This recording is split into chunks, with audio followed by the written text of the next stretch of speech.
Hello, everyone, and welcome to Hotline League episode 106. This is the edition of Hotline League where Spica is on in the same way that he was on for Lock-In. You'll get to see him play. No, I'm just kidding.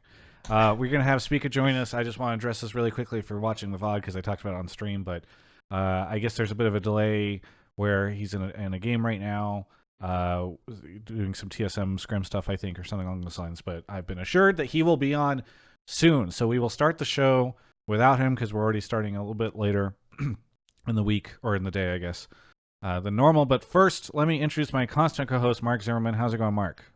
Good. Great. Hello. Welcome. Fantastico. Bueno. Glad to have you here. How are you doing? I'm pretty good. The lock-in tournament was cool. There were some upsets, you know. It was a little disappointing because it was like 3-1, 3-0, 3-0. I didn't really feel like we ever had a close series. Dig TL was weirdly the closest series that played this weekend. I felt like the EG TL games were they were not bad. It was not a bad 3-0. Do you feel like TL just kind of rolled EG? Or are we just getting into this already at the start of the show? I'm fine with it, but I mean, we can. I mean, I didn't really like their game 1 and game 2 drafts, and it felt kind of doomed. And then by game 3, they should have won that. I don't think TL should be able to 3-0 EG is what I said. Or what I should say. Is like I don't think that series should go that way. And so I'd say EG underperformed and like disappointing for you. Like I predicted TL to win on the dive. And then I flip-flopped because the dig series looked so bad from TL and I lost faith in them. But like I still thought it was going to be kind of closer. And so yeah. I mean, he was already out of the tournament at that point in time. Who? Closer. Who? You should. I should mention, by the way. Well, we're already jumping ahead, but let me just, before we get into Mark and my jibber jabber here, I want to shout out our sponsors for the show: Alienware, GameFuel, and Grubhub. We'll talk more about them as the show goes on. But all right, well, we'll get back into Lock-In and many things over the course of the show. But first off, Mark, normally we talk about, I don't know if you've watched something recently, what we've both been doing, how things are happening in our personal lives. This is the place where we build connection with the audience, and so that they feel incentivized to help us when we make requests or something. I haven't done a movie or TV show review in quite a while because it's been busy during lock-in. So I will now speak for 20 minutes straight, reviewing everything I've watched in the last 3 weeks. God. Okay, why don't you just pick one thing? Starting with... How much have you been watching? I just watch a lot of stuff. I've rewatched a couple of seasons of Survivor with Ashley. We watched How We See It, I think it's called. It's about a show about people living in an apartment on the spectrum. Watched Euphoria as those episodes come out. Watched Yellow Jackets. Watched a lot of stuff. Yellow Jackets is really good. A little disappointed with the ending, but it was a really good show. Didn't watch Boba Fett. How We See It is super good. Would really, really recommend. Haven't started the anime stuff of the season yet. So Attack on Titan, Demon Slayer, all that shit's coming up soon. I need to watch Odd Taxi. I need to watch the 86. Jeez, you watch so many things I have not even heard about. Well, those, yeah, whatever. Those I haven't watched yet. I need to watch all those anime. The only thing I have watched in the past week is I watched Eternals with Kobe. Oh, Ozark, yeah. Ashley's watching that one too. Eternals sucked. Yes, but I was really happy because about it in like not with big spoilers, but just like a little bit. I mean, the problem is your little spoilers, I feel like, are big spoilers for everybody else on the planet. It's more about like, without saying what the plot is, complaining about plot redundancy. Okay. You know what I'm talking about? Yes, go for it. Like the audience, watch these characters one by one. It's an ensemble movie, and rather than get them all in a room and cover this shit once, they go character to character to character to character to character, and they redo the entire fucking thing every single time. It's so shit. And then whenever you do an ensemble, must hate the intros to every Stormlight Archive novel, then. I mean, at least you're learning new shit. This was like, there's literally nothing new. It's like, it's time for this person to have their like little moment reacting to the news. Then this person's little moment reacting to the news. And that's like that comes out every like 4 years.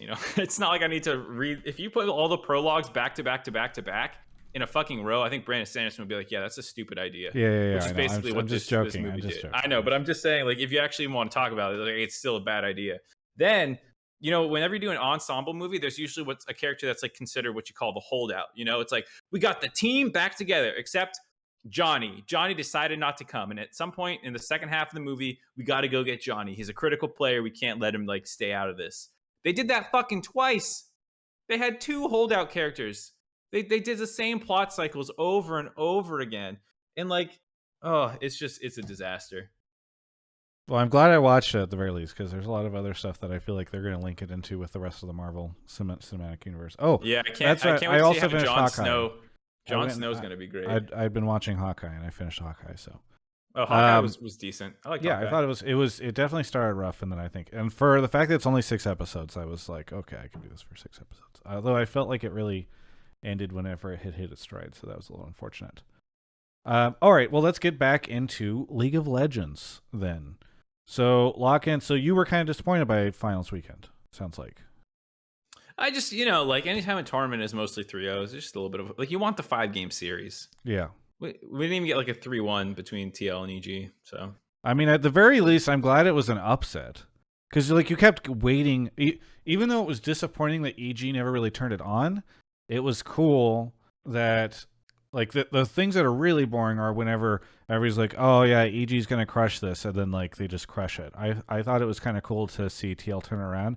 And I feel like it sets up like a pretty good storyline for you guys going into, well, for all of us, but especially on the broadcast, you guys going into spring, because it's like EG dominated all the way up until the end, and then suddenly TL was like, oh yeah, by the way, Bjergsen is out of, he's done uncryogenically freezing himself, and he can play properly again.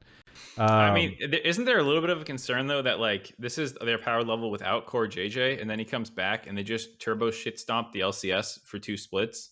I mean, maybe, but I also don't. I don't know how out of practice they're going to be as a team by the time that Core JJ gets here, because they haven't like played much together.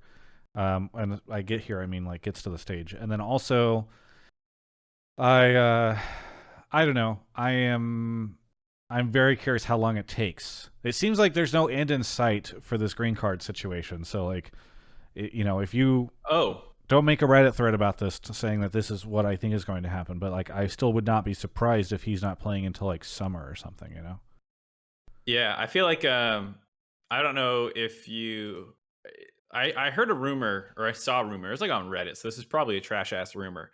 But they were saying that like it could be an issue with the mailing of it, and then that made me think of the fact that I had mailing issues. Sorry, this is a picture to put in the box. Yeah, I was very curious. We should put them on screen to bait people.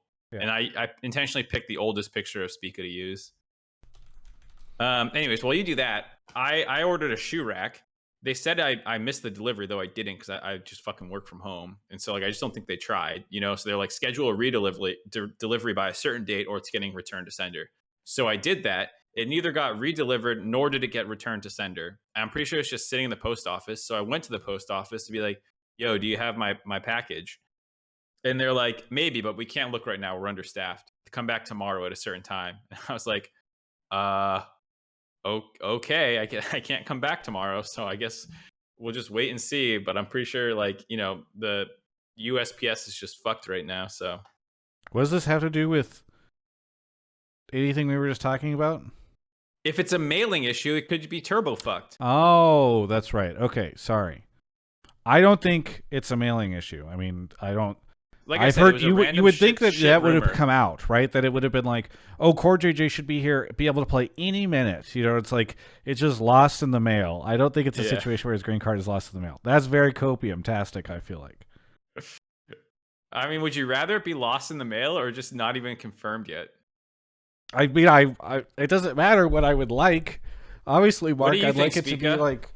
No, what I would really like is it to be like TL was just fucking with everyone. Core's been able to play. Now they're going to drop the fucking weights, and Core's going to show up. They just wanted to give some academy players some You have to fun pick times. between the U.S. government and the U.S. government. Which one would you rather be holding it up?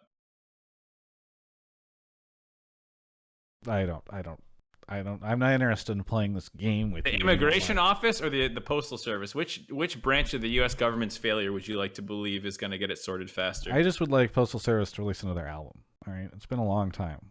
Where's Ben? Is that his name? Yes, The Death Cab guy. Ben Gibbard, I think. I think so. Yeah. All right. So obviously this weekend we have LCS coming back to full strength.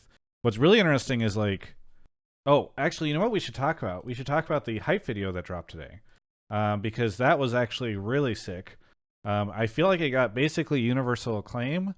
The only thing that was confusing to me about it was like the I don't understand. Maybe it was just like cool words that they assigned with it to it, but the ignite, upstart, unwind, or whatever the phrases were that they used with it. Break up, break down, break left, break right. Yeah. Break out, break in. Up, down, left, right. Yeah. Dudes to the left. Ignite, uprise, unleash. Cool words. I don't know if that's supposed to be like the new, like these are the 3 words that they're using for the LCS going forward or whatever. I didn't really feel like it was necessarily attached to anything. Maybe Bjergsen was igniting something, and FBI flying into the sun was him uprising. And then Midnight sun, new moon. Yeah, Spica was unleashing on the TV. Maybe that's what happened. Mockingjay Part 2.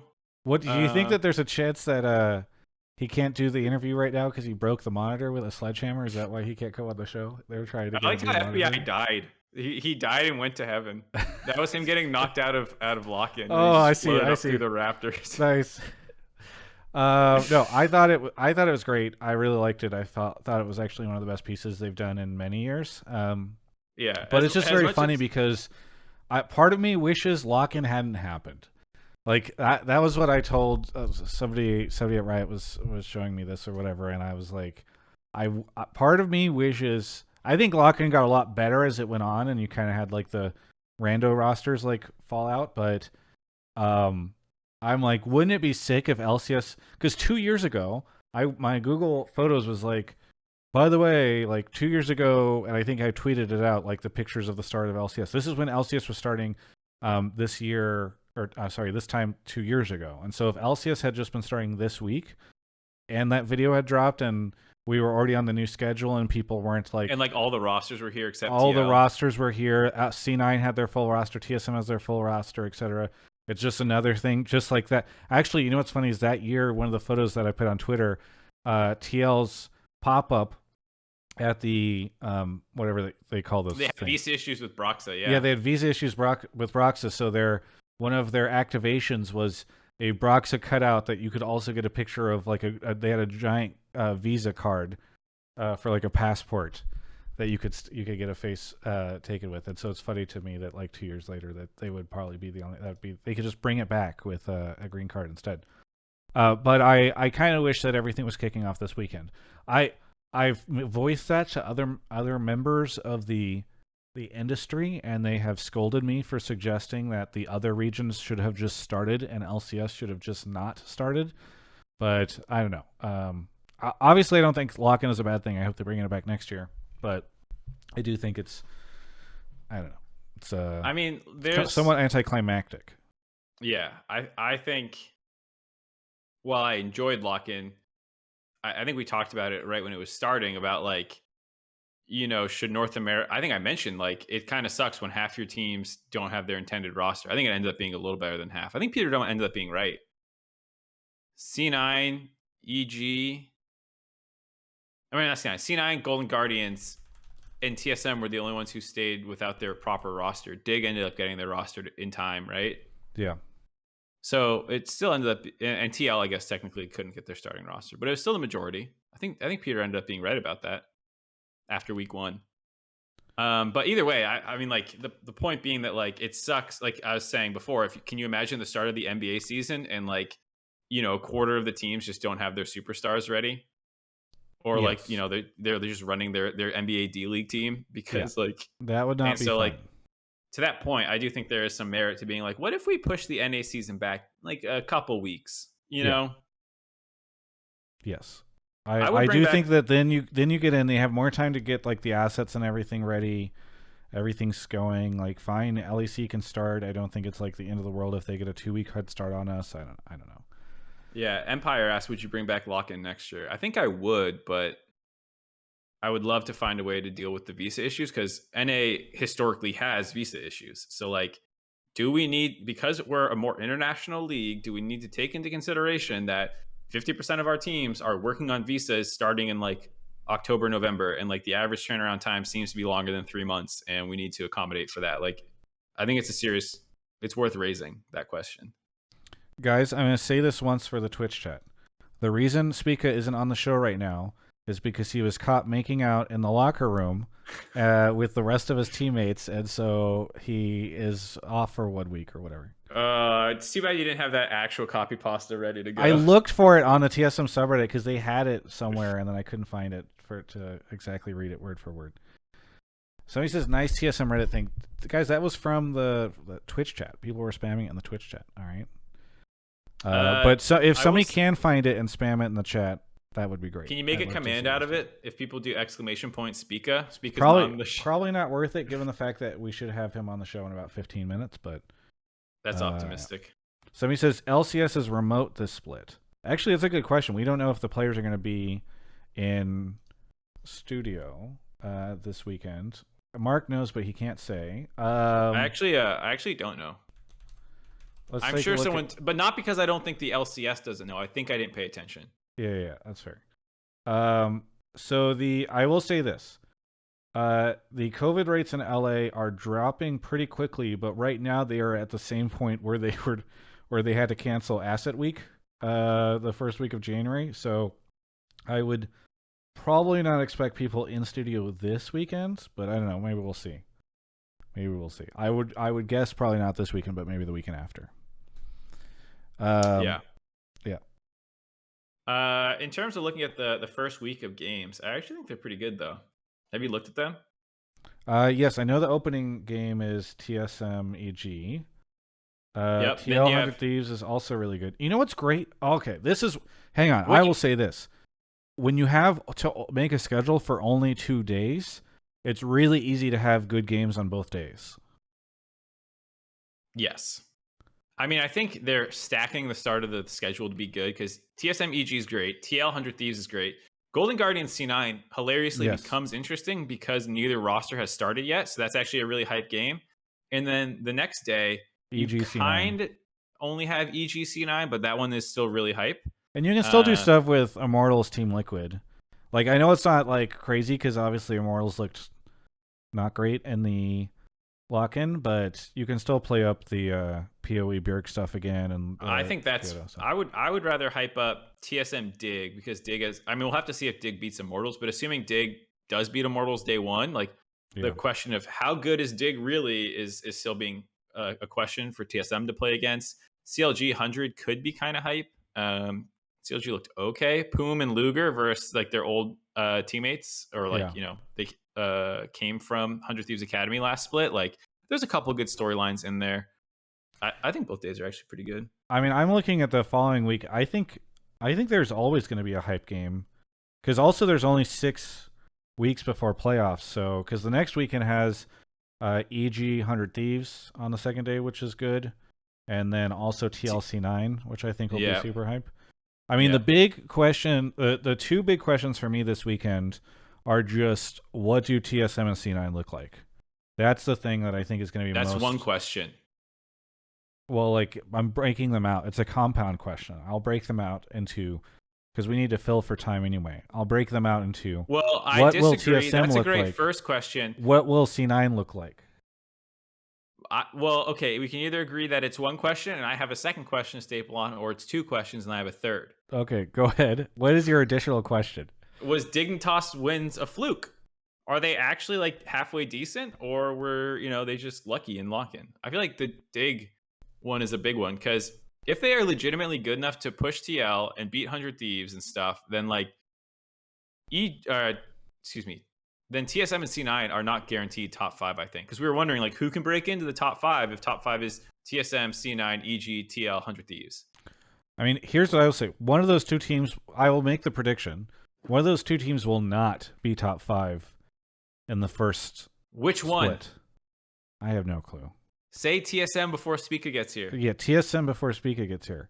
I mean, I have no clue, but they're both starting so far behind. I just don't. People are gonna be like, well, TSM had their scrims, or C9 has been whatever. Sure, fans, you can justify this however you want, but I think that one of them, at least one of the two, will definitely have some struggles whenever in the beginning, and like because there's only 6 weeks, every second counts, or whatever the double lift meme is. So we only planned for blue side. So you remember yes. that meme? Yeah, that's ancient. Isn't that like a 2013 meme? Yeah, exactly. 2022 or 2012, 10 years ago. That's right. Oh boy. Along with s2secrets.gg or whatever, gg.docx or something, or Dyrus leaking dig strats. Oh my god. Okay. Season 2 Worlds was such a mess for bring NA. us back to that. Okay, well, we're reminiscing. Here's what we should do, because hopefully Spica's on in the next 15 minutes, 14 minutes. I think you explain how the show works, because we probably have some TSM fans that never listen to the show. Because then they shouldn't be rewarded for not being faithful watchers. If your channel points are below 500, you're not getting on tonight, and you should have learned your lesson. You and I definitely don't have the energy to check everyone's channel points against their. I don't even know how to do that. I have 80k channel points. Okay. Why? Anyway, you're gonna explain how the show works, and then after that, I'll do an ad break, and then hopefully by then Spica's done with his game. 750k. No, I don't believe you. What the hell? All right. So if people have never watched this show before, it is actually a live call-in show, believe it or not. We just need our guests to live call in, and then we'll be ready to go. But for you too, you also can get on the show by joining the Discord link that I'm spamming in Twitch chat right now. Go ahead, join up there. When you get in there, you'll see that there are a couple voice channels. You'll want to join the Pleb Calls voice channel. Please mute your microphone once you get in there out of courtesy, no mouth breathing. And then up above, there are the text channels, Pleb Topics, that you can go ahead and put your take in when Spica's on here. Spica, where do you think you're going to place? Spica, who do you think is going to be the best team? Spica, I don't think you deserved your MVP last year. Whatever your take is, go ahead and put it in there. If we like it, though, we'll pull you from the Pleb Calls voice channel and pull you into the waiting room, where you will hang out until it's your turn. I'll do a quick mic check with you when it is to make sure you sound fine, and then we'll pull you into the on-air room to speak with him. And to be clear, you do not need to ask Spica a question. You can just have a take like, I think EG's going to be number 1 this year, or something like that. And then obviously Spica will have something to say about that. Anyway, so that's how that goes. We should have Spica on shortly. If you are a sub, thank you for being a sub. Please sync your Twitch account with the Discord so that you can get access to the Subtopics channel. You can put your take in there. It moves a little slower. Mark is probably pulling takes now, it looks like. Should I be? He's going to start doing that now. Okay. So start putting your takes in, everybody, because... My only concern is that it takes brain power to read all these, and so when we Just don't do that while I do an ad. Okay. You want to do an ad now? I love Alienware, and so should you. Alienware.com/Travis. Go check them out. They make amazing products. They've got a bunch of cool stuff coming. I'm trying to see if I can talk about something that I don't know if they have said that they are doing yet. Well, actually, just go over there. Oh, no, they did. They tweeted it 5 hours ago. Sick ad read. Don't miss the Alienware update. Twitch.tv/Alienware, February 11th, 2 p.m. Central. They're doing a sweepstakes as well that you can check out at alienwarearena.com/Alienware update. In the Alienware update, they're going to have product announcements, partnership news, game shows, special segments, and more. Again, that is February 11th, 2 p.m. Central, which I believe is... Oh, it's noon Pacific, right? Nobody should ever... I'm very... I know this is like a bad take that is probably unpopular with people, but I think even... And I shouldn't be saying it about my sponsor doing a sponsor ad read, but I feel so passionately about it that I'm willing to risk my number one sponsor say it. People, if they're going to use a time zone in the U.S., they should either use Eastern time zone or Pacific time zone. That's what I'm going to say to you, Alienware. So that's noon Pacific or 3 o'clock Eastern, I believe is how time works. Yes. So be sure to check it out. Again, February 11th. I'll talk about it next next week. But they've got a sweepstakes going for it, which you can go check out at alienwarearena.com/alienwareupdate. All this info is on their Twitter. So if you're listening to the podcast and you wanted to go see what's going on, go to their Twitter instead. But also do me a favor and go click the link in the YouTube description and take a look at some of the stuff that they have going on. I know that we are working on an update to my page because I know a couple of those links are not working. We're going to update it to some of their new hardware. But please go check it out. Oh man, I just clicked back to my tab with the Twitch chat, and the small amount of people that live in Central or Mountain Time Zone are very offended with me right now. Would you say that we should just delete it? I wasn't actually listening. I was saying if somebody had I love Brandon Sanderson, but he puts all of his time zone stuff as Mountain Time Zone, and I'm like, Brandon, come on, use like a Pacific or an East Coast. I know you're in Utah, but so what were you pushing for? Were you just... I was saying if you're going to announce a time, choose either Eastern or Pacific to announce it in. I think you should just delete Mountain Standard Time. I don't. So there's two. So if you go to Utah, it just skips forward 2 hours. No, you just take the East Coast time zone, the West Coast time zone, and you just. Oh, you only said Mountain, but you also want to get rid of Central. Get rid of everything that's not East and West Coast. Okay. They're called the flyover states for a reason. Does the sun even touch there? Okay. Want to say that these opinions are not affiliated with Alienware. They love all of their customers at whatever state you live in. And all those folks can go to alienware.com/Travis to get whatever awesome products they'd like. And the opinions of Mark Zimmerman also do not represent my opinions. I had a mild take about time zones, and then Mark decided to bash the majority of the states. Okay. What did I hit? 40 out of the 50 states right there? Yeah, it might even be. Oh, actually, there's a ton on the East Coast, so I don't know. But yeah, well, I mean, half of them can just be merged together, like North Carolina and South Carolina. What's the fucking difference? You're just Carolina. Okay. Vermont, all right. Maine. All right. Vermont and Maine. Who gives a fuck? Let's You're stop north of Boston. making you know what? statements about different parts of the country. What? Shouldn't the Texas people I just pissed off be happy about this now that I'm flaming the other places? Thank you to Darth Zombie, Indigo Fog, NKP, Frasius. Wow, Twitch chat popping off right now. Rico Suave, CJ Foxy Boy, and Adam, as well as TomShoe. Thank you, everybody, for your subs. And I'd just like to speak right now to anybody who has an available sub in any state that is not on the East Coast or the West Coast of the United States. Really appreciate your support. I respect you as an individual and also the place. I just assumed rather than hear an empty apology, it would feel better for me to flame some other states too. Dominic is from. Sorry, continue. No, that was it. I was just saying it's better to rather than do a fake apology to attack other things. Dominic. So for those of you that don't know, I might have mentioned this previously on a different episode. The VP of Esports. There's a new VP of Esports at TSM. I guess we could have done like an ode to Parth. Maybe we should say that afterwards. Oh shit! Yeah, that is actually huge news. Yeah. It just came. It was just weird. He was literally right before finals, right? I think, or something. Yeah. So like, I would have wanted to talk about that on the LCS, but then like, it's kind of weird to take time out to have like a pretty big like memorial. We don't have time to prep anything, So like, but they do have. They hired recently from Gen G, Dominic Callis, I believe is how you say his name. He's the VP of Esports, and he's been on a media whirlwind.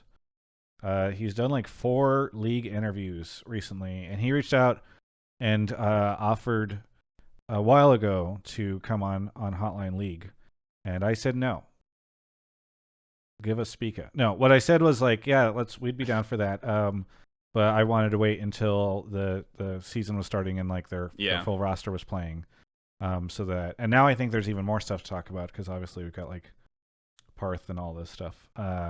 So I think that will be cool. But if anybody wants to go, Tim did an interview with him. I think somebody where's it? Actually here I found the interview. What's going on? I am Germ, who is a content creator in the space, also did an interview with him. Actually, I just found a bunch of people have done interviews with him. So go check that out because I think. Oh, one thing I do want to mention that's been very crazy and very unexpected, and I want to shout him out is he's basically publicly said in the Tim interview I watched, he publicly said that he feels like TSM has not done a great job working with media previously, and like that's one of his big goals to change things. And obviously, I don't. Mark, have we ever had a TSM player on this show? A TSM player, definitely. Well, I guess we've had Double Lift on at times. Yeah, but we've been doing this for 4.5 years now, 5 years. Like, who we've had Parth on. We've had Parth on, I think once, and then have we not had like occurred Sven or something? I don't think we ever had Bjergsen on. No, we definitely We never had had Amazing Bjergsen on, but not Amazing when he wasn't. We had Andy. We had Broken Blade. Maybe it was maybe we had Broken Blade on when he was on TSM. Yeah. Either way, but PoE was definitely on. I don't know if it was not on TSM. Not during TSM time. Damn. No, I mean people can go back and look. I think they might be the team that we've had the least folks on before, and it's not for lack of wanting. So, yeah, Parth was on episode 25, and then never came on again. I believe it was that early into Hotline League that he dropped the. I think it was that. Give me an early. essay and I'll grade it. Yes, I'm pretty sure that was the fateful Parth episode where he no longer was on again. He's gonna be. Maybe he can come back on and demand more essays from people now that he's got some more free time. Well, you say that, but on the video that he did, because he did that like announcement video, and Andrew, who's their video guy, put out a clip of it where he's just like, I'm so happy. The last interview. I'm going to be done with these. I'm never going to do it again. Maybe he was just referencing the TSM interviews or whatever, but I think there's a good chance that he's just ready. He's never been like a huge fan of doing media stuff, but maybe he'll come on. Maybe he'll come on whenever he releases his next 70-page document or whatever. Did I tell you one time I streamed and I was trying to like read it on stream, but it was just like dense and dry. I was in the chat. What's that? I was in the chat whenever you were trying to do that. Yeah, and you kept getting derailed. You'd read like a paragraph and then somebody in the chat would be like, yo, when are you gonna 36-star Abyss, you loser? And you'd be like, okay, listen. Yeah, but then I swapped. Well, one problem was I couldn't text to speech it, and then I swapped to the real Dunzo manifesto. And it was hilarious because I could text to speech that. Okay. And it's just way funnier. And so, him just being like, Nien was trash. It wasn't that bad. The community hated him, but he still died a lot. Anyways, we were shit. Like that was a good time. Yes. Man, take a call. Spica and his hammer are getting set up right now, says Dominic. And this is great news because I was told that hammer. Yeah, from the video. Oh, where he hammers the TV. It's getting past my bedtime, man. My god. Yeah, this is normally we're normally 15 minutes out from ending. From the end of the show at this time, and Mark now needs to rally because the show's just getting started now. These days, I go to bed at 10 o'clock and I get up at 6. Yeah, he's a little baby. I don't know what happened to you. What's going on? Get it together, Mark. Get it together. Thank you to Sportsnet. I got 6 calls ready to go as soon as his ass gets in here. Thank you to Sportsnet 911, Boner Kill, and Snowfire 05. And Boner Kill's message was 2 months, you swamp donkeys, which just sounds exactly the type of message you would expect to get from somebody named Boner Kill. So shout out to that person for staying on. I don't know if swamp donkeys references. I hope not. If it is, I would like to distance myself from Boner Kill's messages. Assuming it's not offensive, it's a great term. But if it is offensive, is it from Shrek? Because if it's from Shrek, that's great. Swamp donkey is a great term. Just like Urban dog Dictionary water. says a less than hygienic person with low morals and of poor character will do any sexual act, steal, lie, etc. for drugs, cannot be trusted, but always friendly.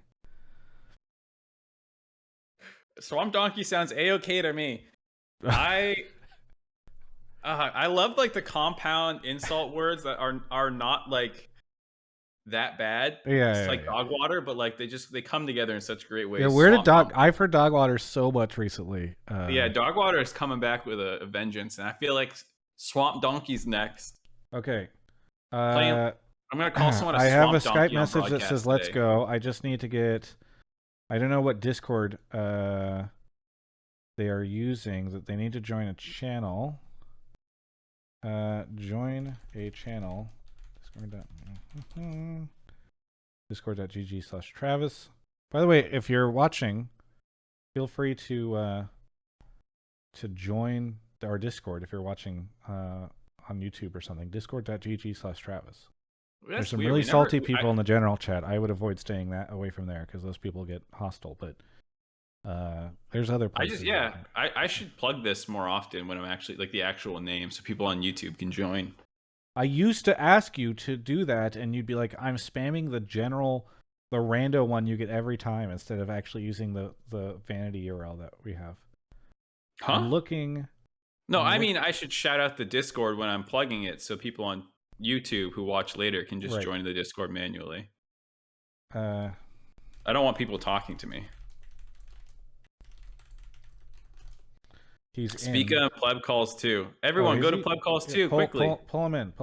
Wait, I put him in waiting room. All right, there we go. Yo, hello. What's up? Hello. Okay. Right on time. Okay, Spica, we're going to. Hey, listen, I was practicing. I was working hard.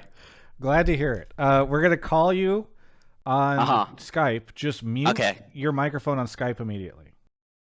Okay. I haven't used Skype in like 4 years. Yes, I know. Yeah, I know. I don't get why we use all know. We all know. Mark knows exactly why we use it. There's a very good reason we use it. Okay, hold on. Let me mute myself on Discord real quick. So. No. Don't mute yourself on Discord. You need to mute yourself on Skype. Yeah. I'll just. Okay. I don't want to speak twice. So you want to do video on Skype? Yes. Turn on video on Skype. Yes. Okay. But mute on Skype because we're getting you twice now. Yes, we can see you. Let's see.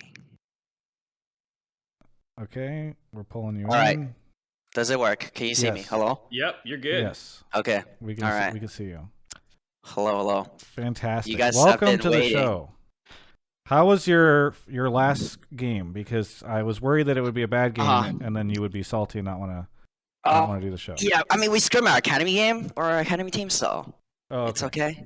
You stomped them. But they didn't have that good of a scrim day, so might be a little angry. Are you in the locker room right now that you guys got caught making out in? Yes, this is the exact locker room. Okay. Well, that's why we didn't play lock-ins. I'm glad to hear you're back after that. Getting some fanfics coming already about that. Just you already know. Yeah, we got punished, but we'll be back next week. Okay, fantastic. Glad to hear it. Okay. Mark, maybe we can take 5 minutes to ask some questions of our own to speak up before we grab calls. Yeah. I think the question on the tip of everyone's tongue is, how are scrims going beyond just this? Like, how's the team feeling? Okay. It was okay. We started scrim around January 15th, like around that time. We had a sub top, so like scrims were going pretty rough. Once Huni came back, we were like slowly progressing. Early on, I guess this is still pretty early on in the scrims. We were doing pretty well earlier on this week, but recently we've been doing kind of shit. But there's some problems that we gotta fix, but we're working on it. Well, I'm glad to hear it. Do you have how much of lock-in did you watch? Did you watch all the games? I don't know if you have any opinions on any of the teams or anything. I watched most of the top teams play. Like I watched all of the playoffs pretty much lock-in. Okay. And I mean, I thought like yesterday, I thought EG was going to win, judging from watching the games before, like scrimming both teams. I think EG was gonna win, but I guess TL is just better. Yeah. I'm glad you said that because a lot of people instantly were like, oh god, the narrative just got away from everyone. EG wasn't actually looking better. They were just riding the NA copium hype train thing. And it's like, no, I think everyone thought they were better. Yeah. Yeah, I mean, I thought EG looked pretty cohesive. I thought that EG pushes the lead a lot better than TL did. So I thought if EG gets a lead, they will, just instantly win the game. But I think TL actually played their lanes really, really well, and EG never got a lead, I guess. Not only that, but like after the dig game or the dig series where you just had like Whippo hard carrying everybody, like people were like, okay, like you can't just have him put everybody on his back and do that again in this EG match. Like that's I think maybe one of the biggest reasons why people were like not buying it. Mm-hmm. Yeah, I mean, I definitely think Whippo's smurfing right now. I mean, we scrimmed dig before, and I thought they weren't really that impressive. But I believe that was Rivers' first game scoring the team, so I guess that's why they didn't perform super well. And they really surprised me. They played really, really well. Can you pull your microphone a little further away from your mouth because you're clipping a little Okay. bit? Okay, my bad. Yeah, no, I think it's good. Be less excited. Less yeah, excited. exactly. Okay. Yeah, Well. Yeah. What did you think of? On a more fun note, what did you think of the lock-in video with you breaking the TV, and how did that all go? How many TVs did you break before? I assume they had to do several shoots. Okay, so that video. Okay, that video was actually pretty fun to make. Like I went to a studio in like downtown LA. They had like 3 TVs for me to smash. Just in case like we need multiple takes. Yes. But we only needed 1 take, and it was pretty fun. Honestly, it's like my first time smashing a TV. Wait, so I was worried that you were going to say that you didn't smash it, and it was like an Uh-huh. insert shot of someone else smashing it, and then they hand the camera back, or like the No. camera back. No, it was just 1 take. Like I'm just like, okay, let's just do it. Just fuck it, and we just did it 1 take. You smashed the TV, and they're like, "That's it. That is exactly what you That's needed. it. You killed it." I mean, there was 2 more TVs to go, but we got it on the first try. Okay. You should have asked to be allowed to smash the other ones just for Just- fun. Like, what are they just for doing with fun? them anyways? Yeah. Yeah, I okay. mean, they're probably gonna throw them away. Nice. Yeah, those TVs are in short commodity too. People use them for Smash these days. So Oh yeah, yeah, those are probably worth something to the Smash. they were market. they were thick. I thought they were gonna be hard to smash, but Yes. I'm too strong, I guess. Well, what did you think of the video itself? Were you like, oh shit? Because obviously, when you're in those sets, everything is like different. Like there's different lights. You just don't. You're you like, this have is no gonna be idea so what it's going to come out to. cheesy. Yeah. Not gonna lie, I didn't even watch my video. I didn't even watch a video of my part because every time, for some reason, I just like I don't know. I just don't like watching myself, so I never like watch like any content. So wait, did you Like, have you really not super seen the close video at all yet? I've seen like I didn't watch the whole thing, but I've seen like most of it. I saw. Okay, What the fuck? You're skipping ahead. Is that basically what's happening? Yes, It's like, yes. Okay. I thought it was pretty cool. I thought it was pretty cool. I had no idea what other people's part were. Yeah. So it was like pretty interesting, I guess, to see what ideas they had for the other players. What was your reaction whenever you were watching the games on I think it was the Dig series, and Huni just said, "Thank God our mid laner is not Bjergsen. He's so fucking washed." Okay, Huni's actually here. You want to comment on when you said, "Thank God mid laner's not Bjergsen, he's fucking washed"? He said he didn't say it, but I was there. That's all you need to know. Gotcha. All right. I like how you didn't hand him the microphone there. You were like, "Yep, this is right." He didn't offer to let him. No. He has no rebuttal. That's the truth. Yeah, people can go check out Spica's Twitter. If you're not following him yet, you need to go do yourself the favor and go see all this leaked information. All right. Well, Mark, is it time for us to take our first caller? Yeah, I got 6 people queued up, so we're gonna blitz through some of these. Yep. Yes. Okay. That's good. Okay, I've watched the show a few times actually. Yes. So it's just people calling in. Yes. Give People their call it. People opinion, have a take. whether good or bad, Yes. Well, and then we react to it. it's we have a conversation with them. Sometimes we I just see. talk about it ourselves, but sometimes feel free if the caller comes in and is like, "Oh, like Spica won't be able to jungle this year." Feel free to be like, "Why is that?" And maybe not blow them up completely, but if you want to, you know what, we're gonna let you do your thing. Yeah, of course, we're civilized. Yes, exactly. Hyuse, is that how you say your name, Hyuse? Yes. Hyuse, where are you calling from? Near North Bay, Ontario, Canada. Ontario, Canada. Nice. What do you want to talk about on the show? So, wait 1 second. Sure. We're good. Take your time. Thank you, Steve, in the chat. 3 years, 36 months for the sub. Very nice of you. Thank you, Steve. Yeah. Are you Hey, good bye, now, Steve. Hyuse? Yeah, I'm good. Okay. What do you want to talk about on the show? So, I wanted to talk about how I think TSM will be a title contending team. Possibly in spring, but definitely in summer. I also think their players are heavily underrated, specifically Kaido and Shenyi. I think they will be stars, and also I don't think the culture/language barrier will be a problem for them, as many people think. I'm curious, what makes you think the last thing in particular? Well, Well, for one thing, they have a lot of like resources to like help Chinese imports. Like, from what some of the staff members in the TSM Discord have said, they have like a bunch of translators and a bunch of people to help them out, and also like some of the members on the team speak a little bit of Mandarin, so I feel like the people that they have will help make those players comfortable.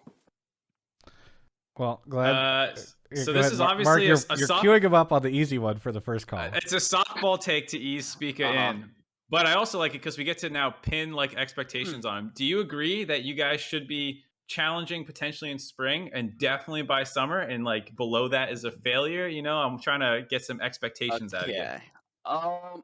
I would say it's gonna be a little rough in spring, just because of how strong like the other top rosters are. But I think definitely heading towards summer we'll do a lot better, depending on obviously how the synergy goes. As for I think for the language and cultural barrier, I think culturally there's not really that much different, so far. I think language barrier is probably like the biggest thing. So far it's recently in scrims it's really just me and Huni and tactical speaking.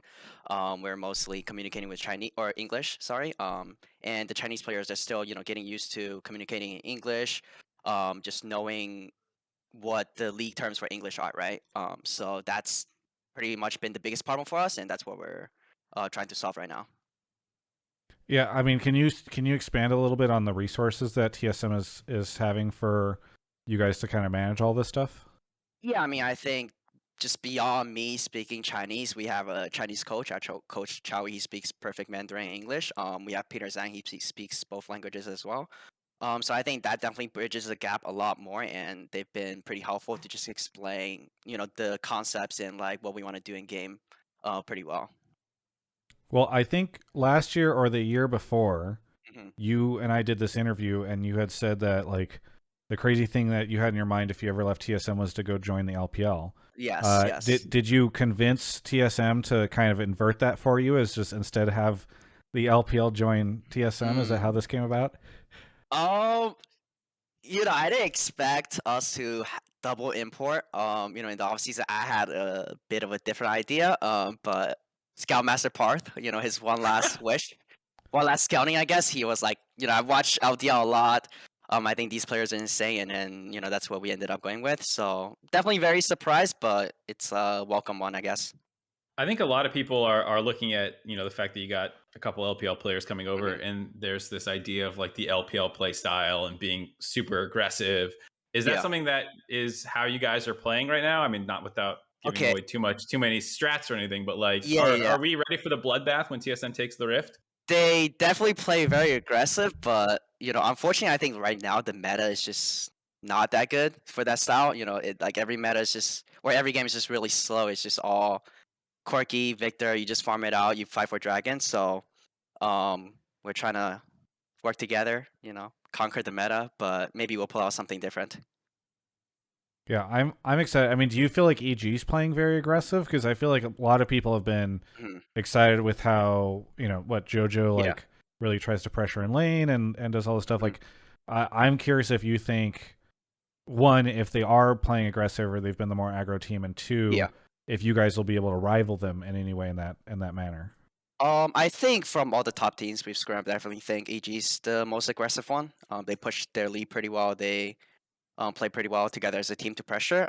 So I don't think we're on their level yet, just because of communication issues. But hopefully, as that gets better, we will able to take them on. Yeah.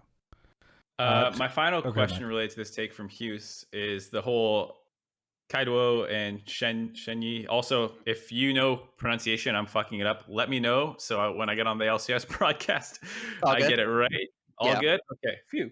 But like, do you think that people like, what should people's expectations be? Because beyond individual skill, you're saying there's still some communication errors. So like, I think it's fair to say that like it might be a bit of some issues starting out, but like are they underrated? Are they appropriately rated? Does anyone just not have any fucking clue yet from the I mean, community? what is the rating right now? I'm not really sure. Like, what are people's opinions? I haven't seen like that much. Like, because I think they're LDL rookies. Like I think that's what you just see them as. Like they're not like LPL superstars. It's not like rookie coming to NA, right? Like they're gonna shine everyone. I think they still have a lot of growth that they need to do. And adding on to the communication issues, I think it might be a little rough in the spring. But I definitely see a lot of potential. I think like Kaido, like his laning is actually insane. Like he goes even in a lot of losing matchups, and he can pressure the enemy laner like really, really hard in the winning matchups. So I think once he, just learns how to play in a more competitive environment, he'll be really insane. One of the top comments in the TSM subreddit about the hype video is seeing BJERG with the goat at the end hurt a little bit, and then top reply was, or the reply to that was, BJERG is going to get gapped by Kaido. A Kaido. So I think that might be a little bit, and then people saying, joking, being like, you want to die, yeah, I'm sure you want to die from that clip. Oh, I saw first that. blood on Bjergsen. So that was hilarious, yeah. So I think there's some expectations that there's, I think, heavy expectations for him in particular. Okay, one thing I can say for sure, Kaido can shit on Bjergsen lane. Okay, really? Or he might shit on Bjergsen lane. Yes, he might. Yes. Okay. Do you know? Might. Is that have there been recent incidences of this occurring at all in practice? I don't remember, but I can see it. We only scrim TL once night block, so it's not a lot to go off of. But the Bjergsen's laning, he's kind of old. Kaido is kind of young. The finger difference is definitely there. So I don't know when we play TL, but it should be a fun one if we do. I mean, people said the same thing going into this this EG series, but I feel like people felt like BJERG showed up in that one. Well, what's funny is Empire in chat says, I mean, it's not hard to cap BJERG. So we'll see if he's. I guess if BJERG wins, there'll be like the Wolverine meme with people holding the picture and TSM fans. Yeah. Looking on the bed. I can see that one coming.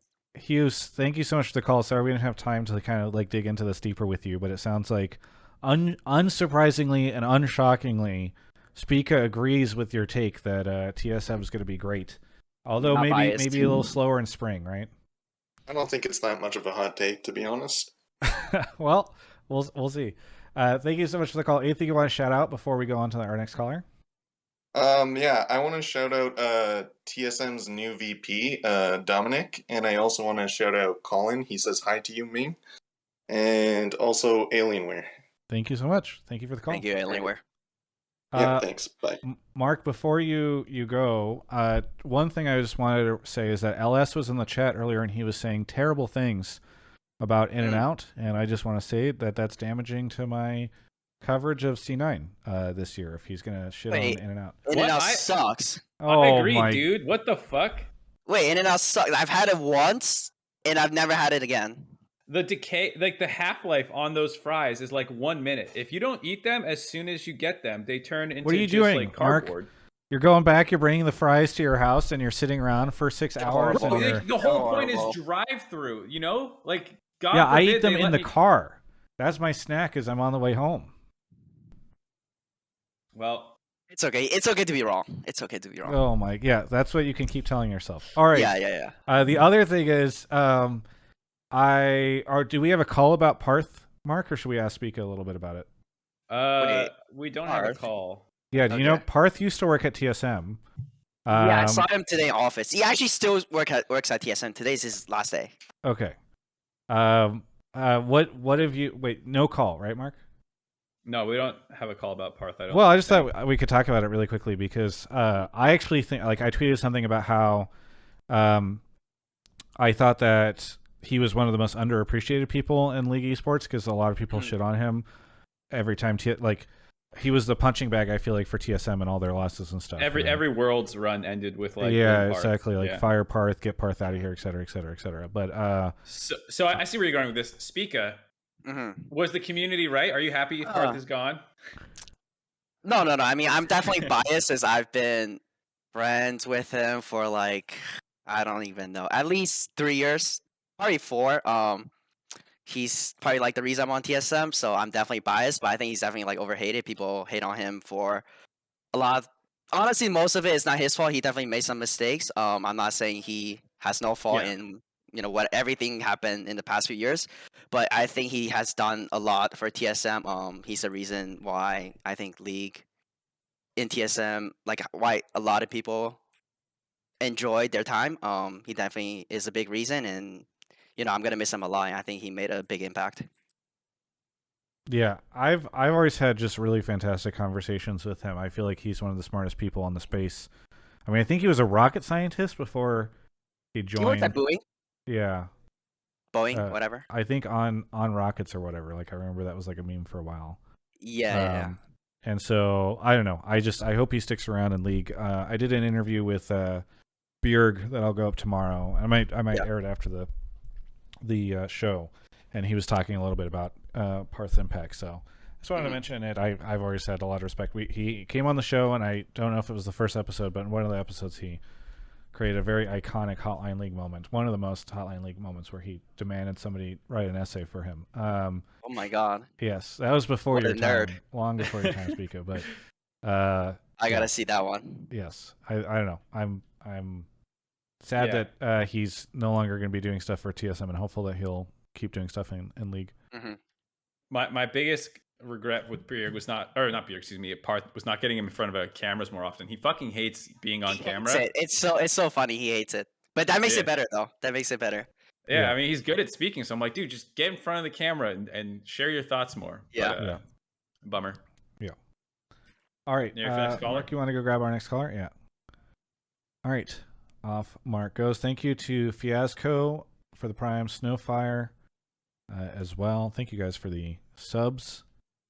Right now, Mark is grabbing the next caller. He's already laughing. So I'll preface this one by saying this from last week, and it just didn't fit in with the show, and I told him to call back, and it was TSM, and it just so happened that you ended up being on this week. So it's a little awkward now, but it's perfect.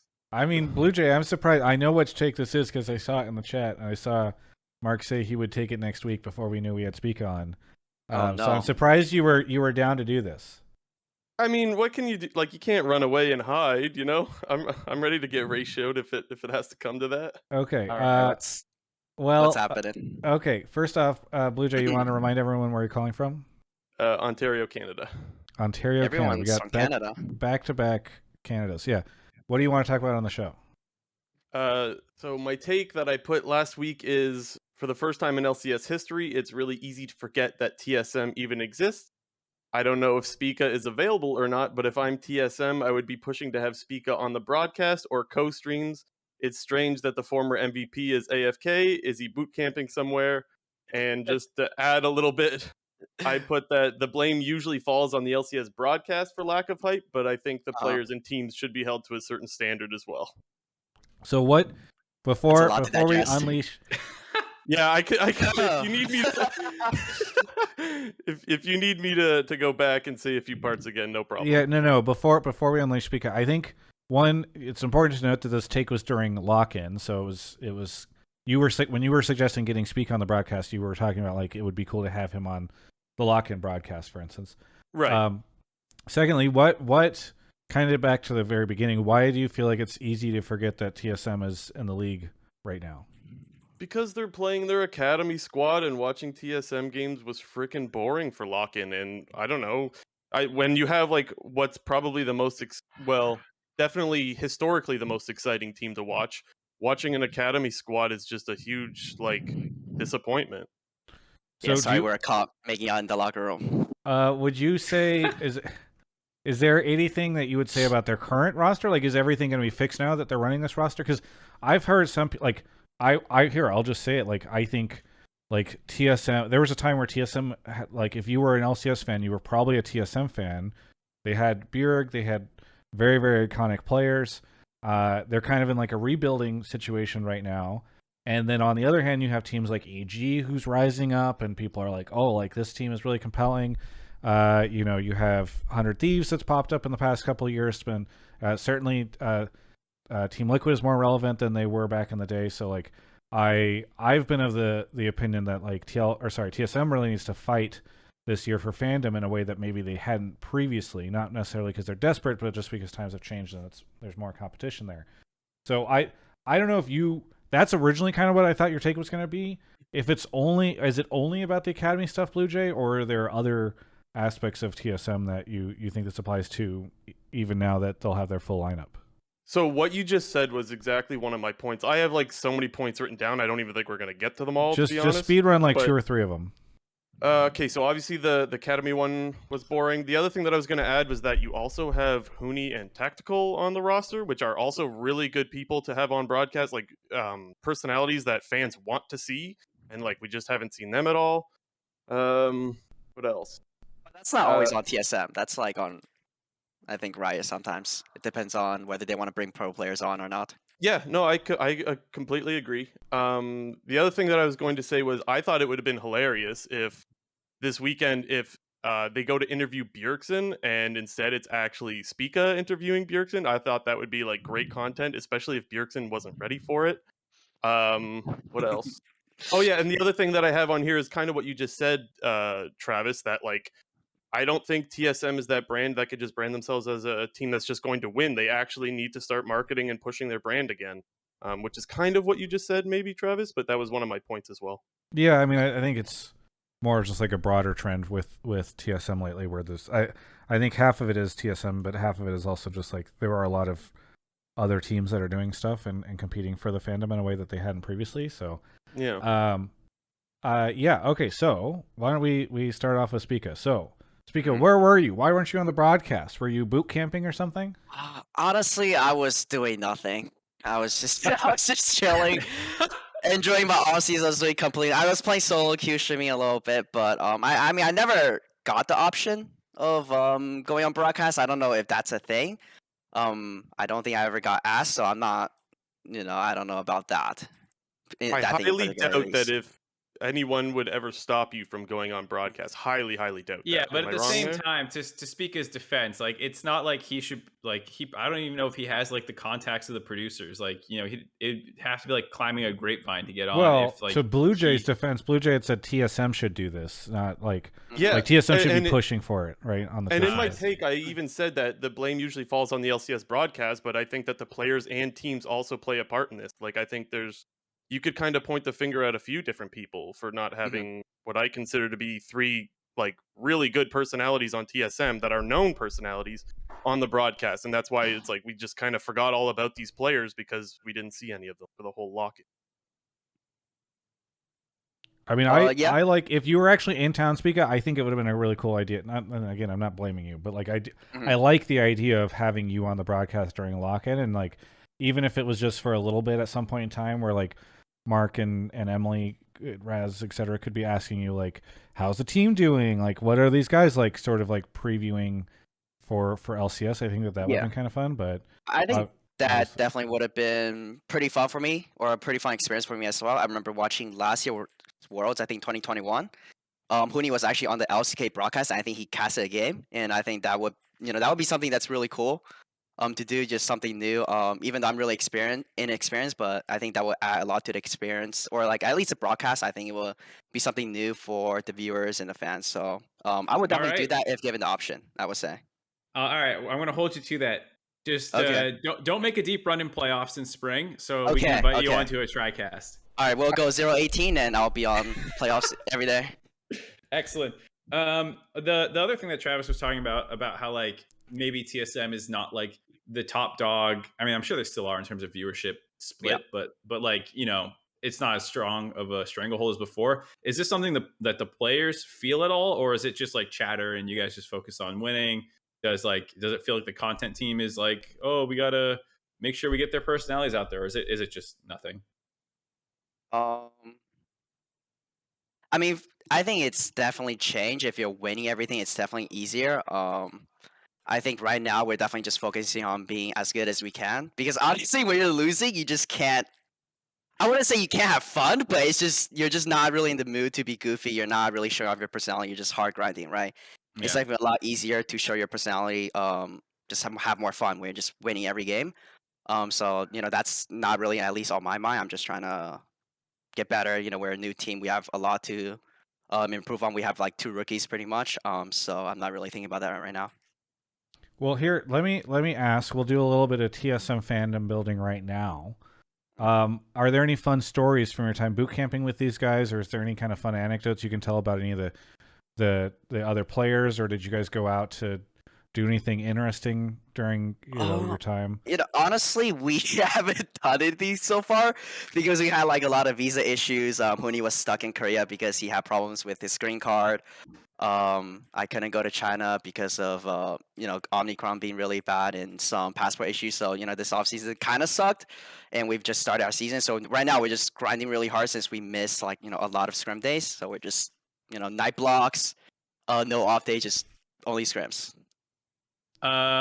Since we talk about building content, Travis, let's just steal LEC pop quiz because it's fucking awesome, and let's just do it with Spica right now. What is that? I've never seen that before. I mean, don't you have to build it out or something? What? Normally, you have to have all the questions. LEC pop quiz is probably their most. Okay. I said I have all the questions. It's also on YouTube. I'm just gonna copy their YouTube. Okay. Do we have time for this? You were the one that was like, someone else. Worried about time or whatever, but I'd be down to do it. All right, it's rapid fire. First player that pops into your head with these questions, Spica, okay? Okay. Who's the most annoying to play against? Bergson. Is it because of gameplay reasons or because he left? When I play against him, I just want to kill him, and he's annoying to play against, so. Okay. Who has the weirdest champion pool? Fuck. Oh, shit. Huni. I was gonna say you can say a Huni. teammate. Yeah. Who's the most underrated in the LCS? Underrated. Oh. Honestly, I'm not sure on this one. Oh, this one's taking a while, huh? We can go next. That's okay. If we can just go next. Yeah. This one's easier. What about overrated? Overrated? Ooh. Spicy. I'm trying to keep it PR. I'm not trying to, Okay, I don't even know who's on what team. I'm surprised you're not just going with Bjergsen again. I feel please like say Bjergsen, man. Honestly, I think Bjerg is a little overrated. He is a little overrated. I think he's so good, but he hasn't played for a year. He's lost a bit of his hands. His laning phase is a little rough. So. What about what do you think of Luger? Luger. Oh, honestly, I have no opinion. It's CLG, man. Like, I think we're pretty bad right now, but we will never be as bad as CLG. Okay. Oh, shit. Gotcha. Okay, a couple more quickly. Best laner in the LCS. Like, what do you mean? Like, in terms of like any lane? Any lane, and you're not a laner, so this is a weird question for you. But go ahead. So far, I think top lane is Buapo. I think mid lane Kaido's lane is actually really good. Buapo? Yeah, Buapo. That's what my coach call it, Buapo. Okay. Buapo. I think Buapo. I think Kaido is actually really good at lane. I like mid lane is fairly even. In terms of pure 1v1 laning, he's a Chovy fan, so he just stays in lane CSing. Bot lane, I think probably Hans. Right? Yeah. What's funny is in the LEC, a lot of people said Hans before he came over. Yeah. Last question. Most likely to get a pentakill. Let's just say on your team. On my team, I mean, AD carries OP. Okay, tactical it is. Actually, our mid laner got a pentakill 2 weeks ago, or 2 days ago. So I guess it's actually Kaido. Was it Corky? I think it was Victor. And then tactical Edward almost got a pentakill. It was really close. Nice. He didn't want to go for the pentakill. He's insecure. All right. Bluejay, I don't know if you have anything, and we're trying to go through them kind of quickly, but if you have any follow-ups on any of this stuff. I'll just really quickly, I'll say something, then I'll do my shout out and I'll get out of here. The last thing I would say is that it might not be too late to do something similar with Core JJ if he's not able to play for quite some time. I think you could throw him in the same conversation that I just did with Spica. He could be on broadcast, maybe after TL games or something like that. I don't know. And the other thing that I will shout out is Parth, because I'm going to shout out that call that he did on Hotline League that one time, because it is actually amazing. It's definitely worth going back to listen to. And if it weren't for Revenge being on the show a few weeks ago, I'd say it's probably the best call that Hotline League has ever had. Just so you That's- know, Bluejay, in the chat just now, Steve said, "True, I'll make it happen" regarding the There core we JJ go. stuff. So Thank you, Steve. Steve committing to getting core on the broadcast. Perfect. He's now also the executive producer. Apparently, he can make those decisions. Anyway, thank you so much, Bluejay, for the call, and we will catch you next time. Thanks for having me on, guys. Goodbye. Mark, we're going to take a quick break, if you will Okay. allow me that before you speed run off to talk to somebody else. Do you talk about? Actually, do you have it near you, Mark? Yeah, it's right next to me. Here we go. It's actually very heavy. Have you realized how heavy it is? I mean, I picked it up.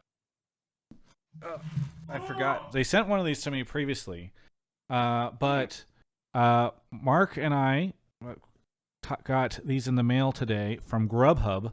They are full Hextech chests, and I forget if I'm allowed to say this on this week's episode or if I need to wait till next week. But it's a very, very cool thing, and there's going to be a way for folks to win these in the future. So stay tuned for that. They're going to be running some stuff. Oh, you're looking at what's in there? Wait, What I don't about have this- one. You don't have one? I don't have He's- one. What is this? He doesn't have it. It's a Hextech chest.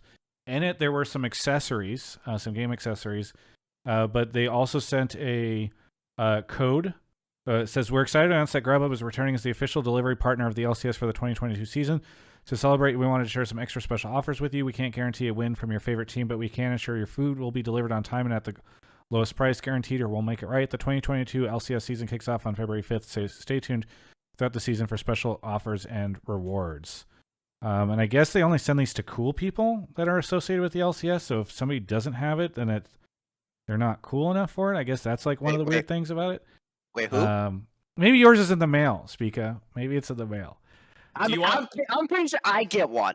Do you want the code? I'm supposed to give it to a member of my community apparently, but I feel bad for you. Do you want the code? What is the code for again? Share. I He wasn't- probably I has it wasn't already paying unlocked. attention. It's a skin. It says share this code with a lucky winner from your community so they can alter their yeah. champion's appearance. Yeah, I want it. You want? Don't you already have everything unlocked? It's just. Are you I ready? can use on my another account. All right, just write this down real quick.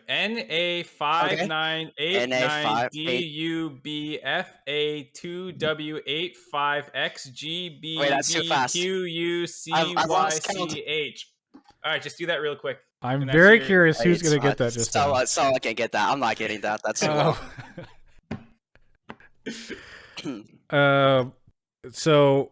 Anyway, there's Mark, did you redeem the Grubhub card that's in there yet? Not yet. You don't know how much it is. No, how much is it?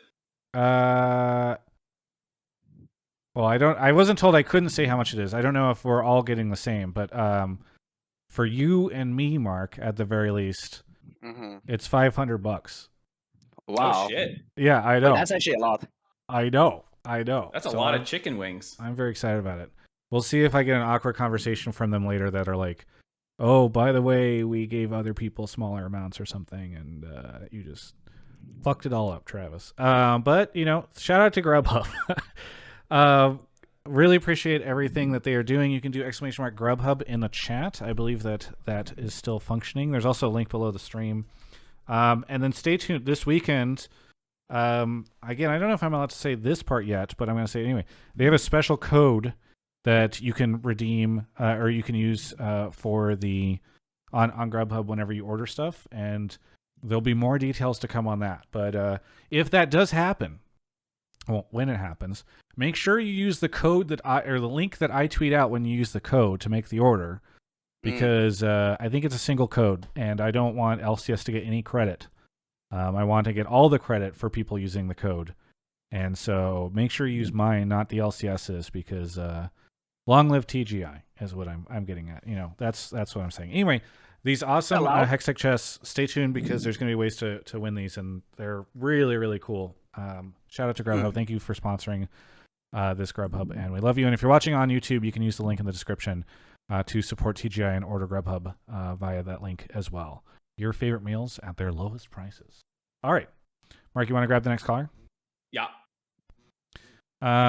Steve in chat, somebody says, any news on J green card? Are you waiting for it to be approved or just the card to arrive? Steve says, can't really comment on specifics, but we are super hopeful it will come through soon. So there's your latest update on J green card watch.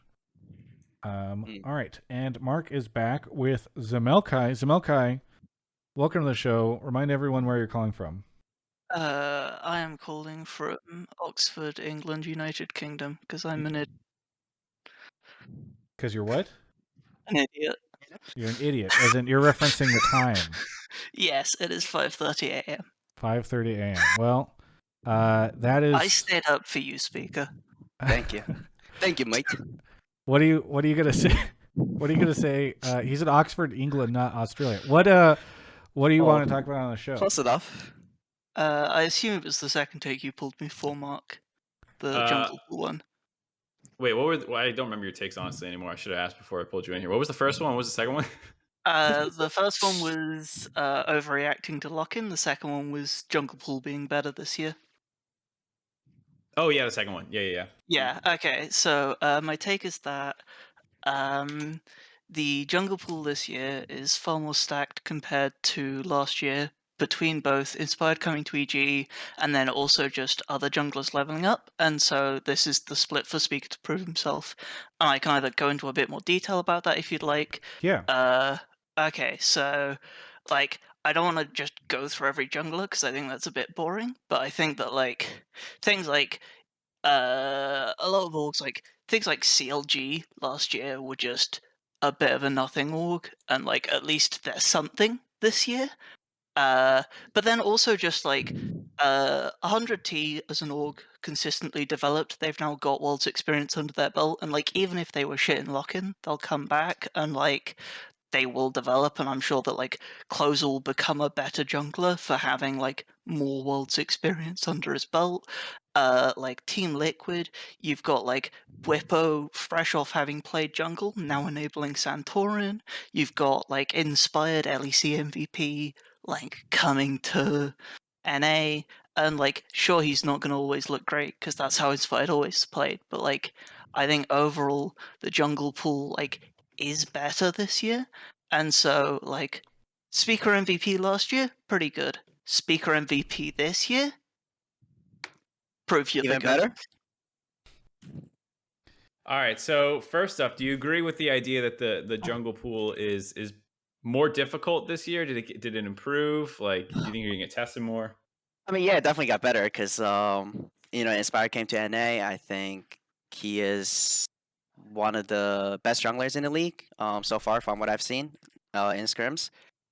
There's no doubt about that. I think definitely this year the teams are way better. I think there are way more top teams or top contending teams, I would say.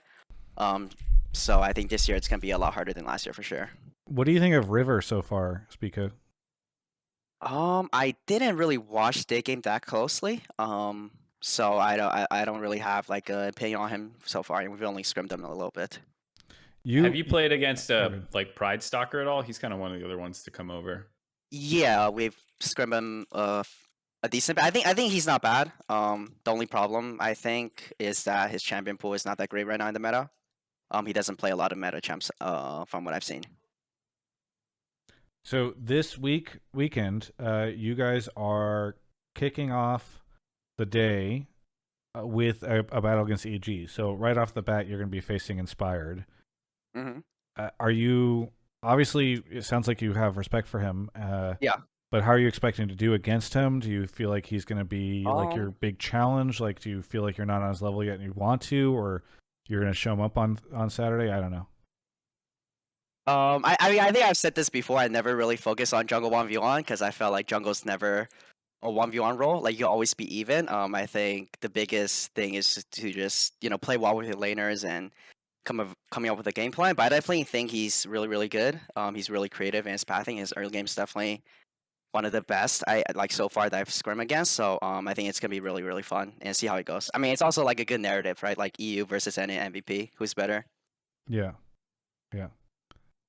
On the topic of MVPs, who do you think is front runners this year? If you had to just like throw out your prediction in the dark, yourself obviously. So let's just Yeah, of course. We don't need to say that. You don't need to say that. Exactly. Yeah.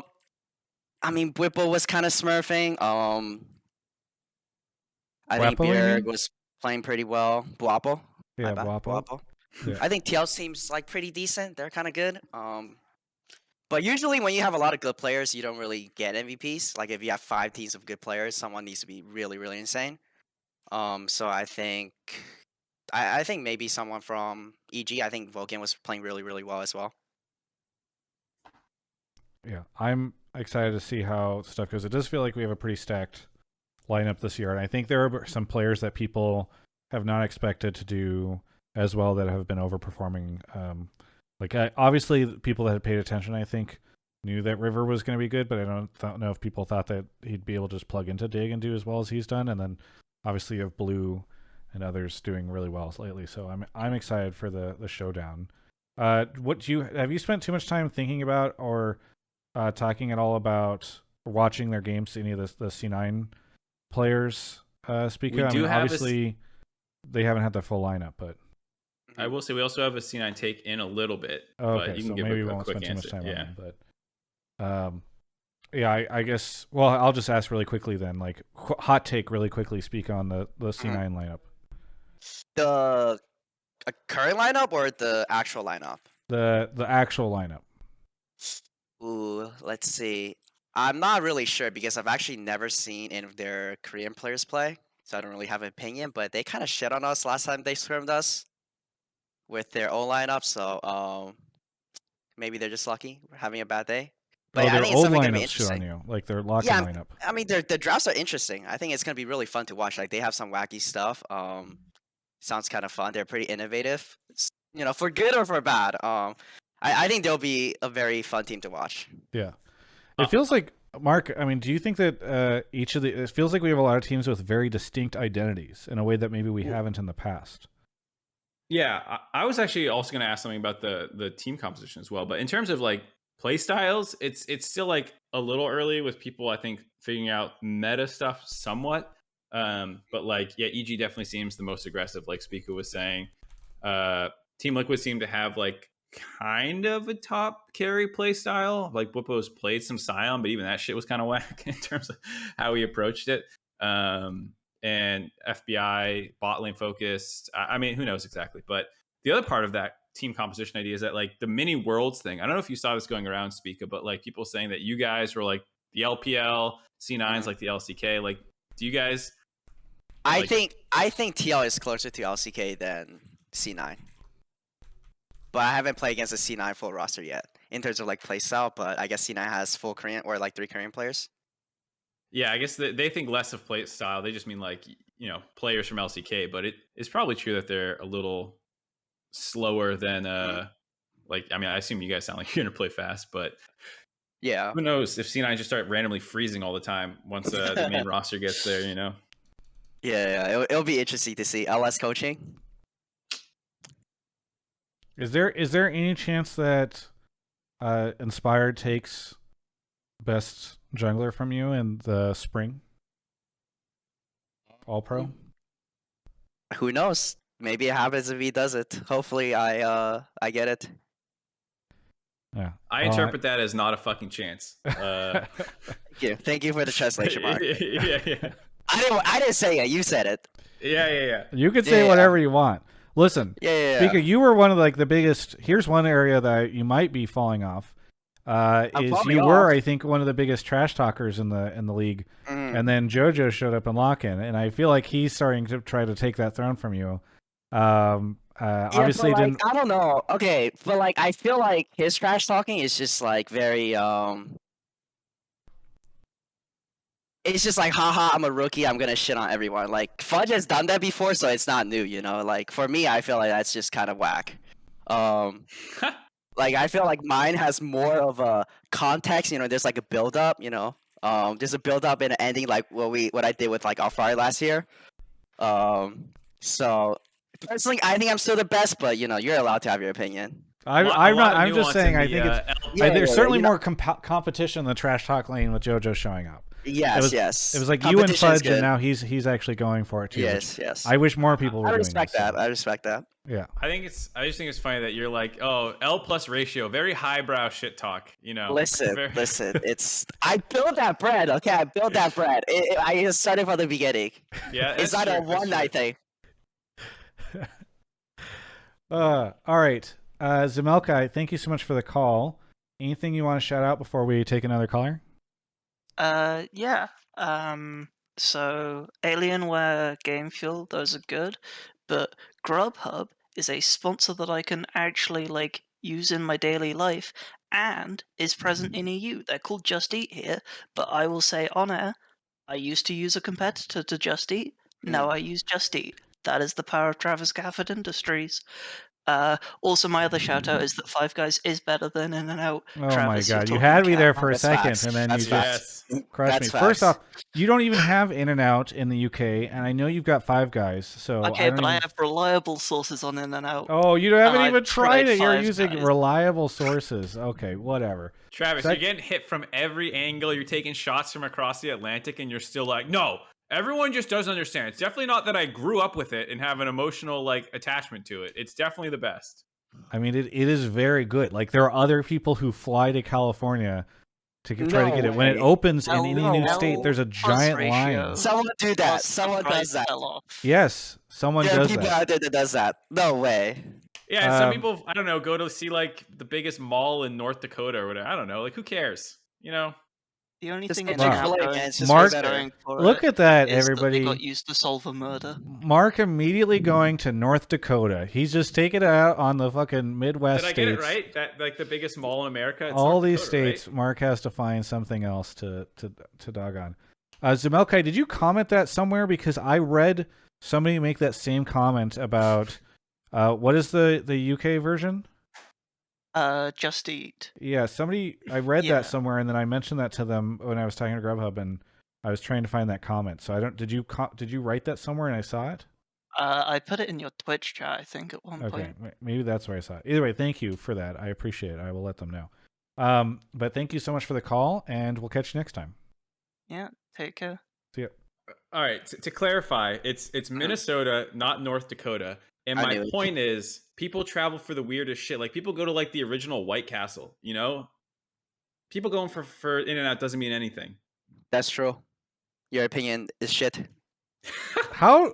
What? Okay. What is your both? Okay. What is your In-N-Out equivalent? What do you think is better fast food than In-N-Out? You guys. Everything. Like Chick-fil-A, Shake Shack, even McDonald's, Wendy's, like the whole squad. You think McDonald's is better than In-N-Out? Yes. McDonald nuggets just runs in and everything on In-N-Out. Dude, Oh the my fucking God. 20, I don't know what the fuck it's called. The 20 $16. nuggets? Yeah, the 20 McNuggets, two Big Macs, 2 medium fries is like the Yeah. greatest deal ever. Well, I will tell you one place where I will agree with you. McDonald's is better. They're available on Grubhub. Anyway, let's grab the next caller. Okay, where are we? Red Rain, thank you for the 5 gifted subs. Matt, thank you for the 7 months. Really appreciate it, folks. Yeah, people in the chat. That's how you wrap up the call or the argument is you just pivot to a sponsor plug. Mark is grabbing the next caller. Thank you to everybody who subbed tonight. Feel free to. I'm gonna stream a little bit afterwards. I'm gonna play some Genshin. Spica, have you ever played Genshin? I actually just downloaded it. Oh, no, I only play League because I'm working hard. Oh, okay, yeah. Great Yeah. pivot. Great pivot. Yeah. Gotcha. If you do play in the future in the next 2 weeks, you should definitely roll for Yeah. Ganyu because she's that a new leaving in 2 character? weeks and she's like the best character in the game. Yeah. I see. But don't you have to spend a lot of money? Like it's just you just gotta spend a lot of money to roll. Mark is completely free to play, and he doesn't have Ganyu, but it's because he fucked up. Everybody can No, I listen do to have his Ganyu. story about it on Resin Alright. Refresh tomorrow. All right. In You know, 2 weeks, if I have free time, might check it out. Yes. Well, it's highly recommended. 2 weeks is a little short to get enough to get her, so you might need to swipe. But you know, I've heard League pros don't have too much of a problem swiping. Now's a good time to be playing because they're giving free stuff for Lunar New Year. Treethan is here. Treethan, where are you calling from? Hey, I'm calling from Jersey City, New Jersey. Jersey City, New Jersey. What do you want to talk about on the show? So my take is In-N-Out sucks. Oh my god. All right. Sorry, I'm Treethan. kidding. Thanks for the call. We'll have to catch you next time.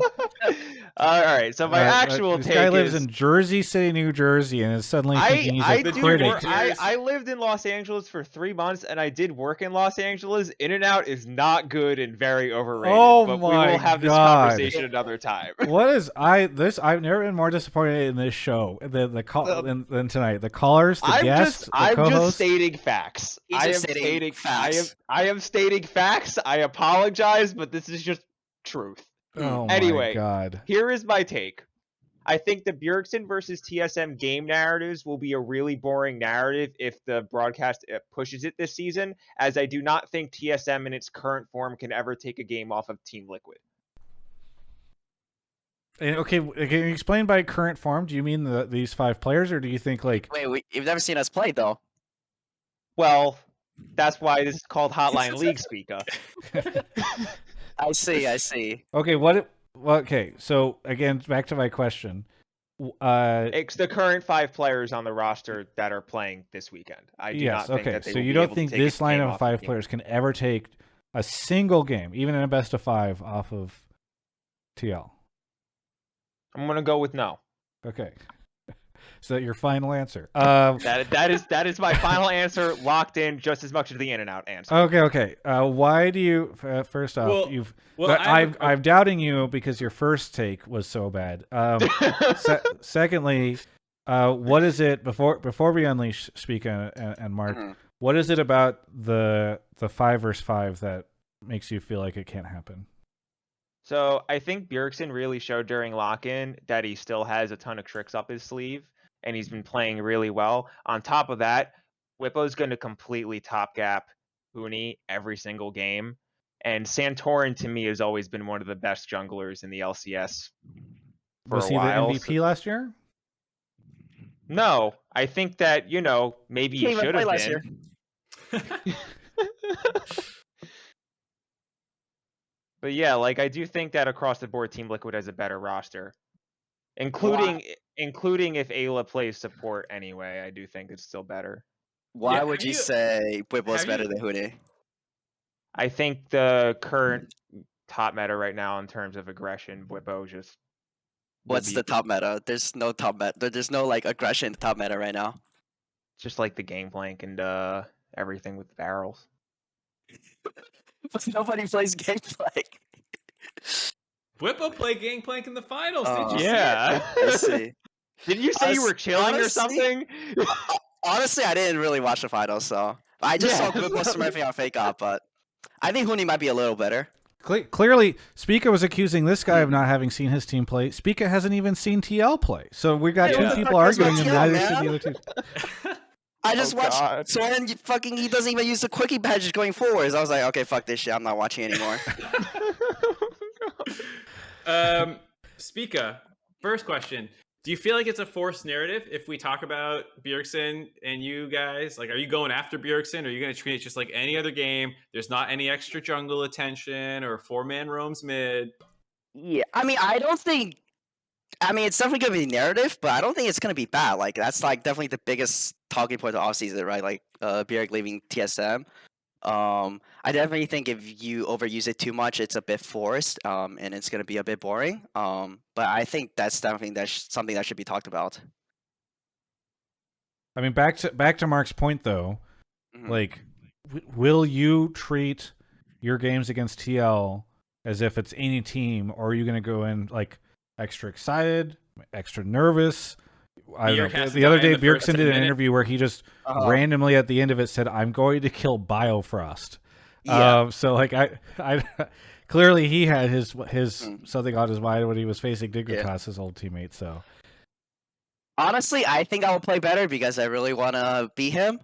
So that will probably increase our chance of winning. I wouldn't play any other different. Okay. I think. I just don't know. I'm curious if mid lane is going to get extra attention from the TSM jungler. There will be a party. I know how to trigger him. Are you able to disclose how you trigger him? No. This is trade secret. Okay. Is this another one of these Ligma balls things you got him with? No. I know his habits and stuff. I know what triggers him. So. Do you guys? Is this a type and chat game? Are we gonna be sad that are you guys gonna be typing to each other? You know, I like our team actually chats a lot, but like I think they're kind of like a serious team. They don't like to have fun, so maybe they won't respond. But I'll try my best. See if he types something back. I wish because now we don't have Both of you, fucking- right? yeah. Yeah. So now I don't know. I wish that Riot had the ability to sneak those little messages onto the chat or onto the broadcast or something, because I feel like that would be good. Spectator slots, hopefully. On to the other point. I gotta ask, Treethan, you said that Alo's better than Shenyi. Have you watched either Shenyi or Kaido? No, but I do play? think it's going to take some time for adjustment. But also on top of that, I think the entire season just because I don't know if you remember my take a while ago when I said I thought TSM was going to be at the bottom of the standings. I did not remember that take, but you were wrong, right? We were first, I believe. Well, this was like a few weeks ago or something. I said like this current season, you guys would be at the bottom of the standings. I see. So you're a hater. You're a little rat. I take offense to that, but yeah, sure. but Spica, riddle me this: have you won a game yet this year? Actually, I'm actually undefeated though. If you think about it, That is actually true. I've never lost a game. Huni has never lost. We have never lost a single lane.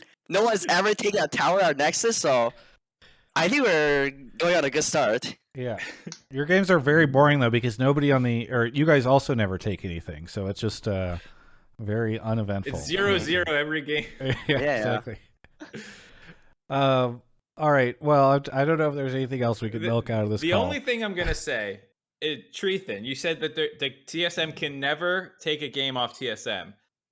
Or excuse me, TSM can never take a game off TL, but Dignitas took a game off TL. Are you saying that TSM is so much worse than Dignitas they can't take a game?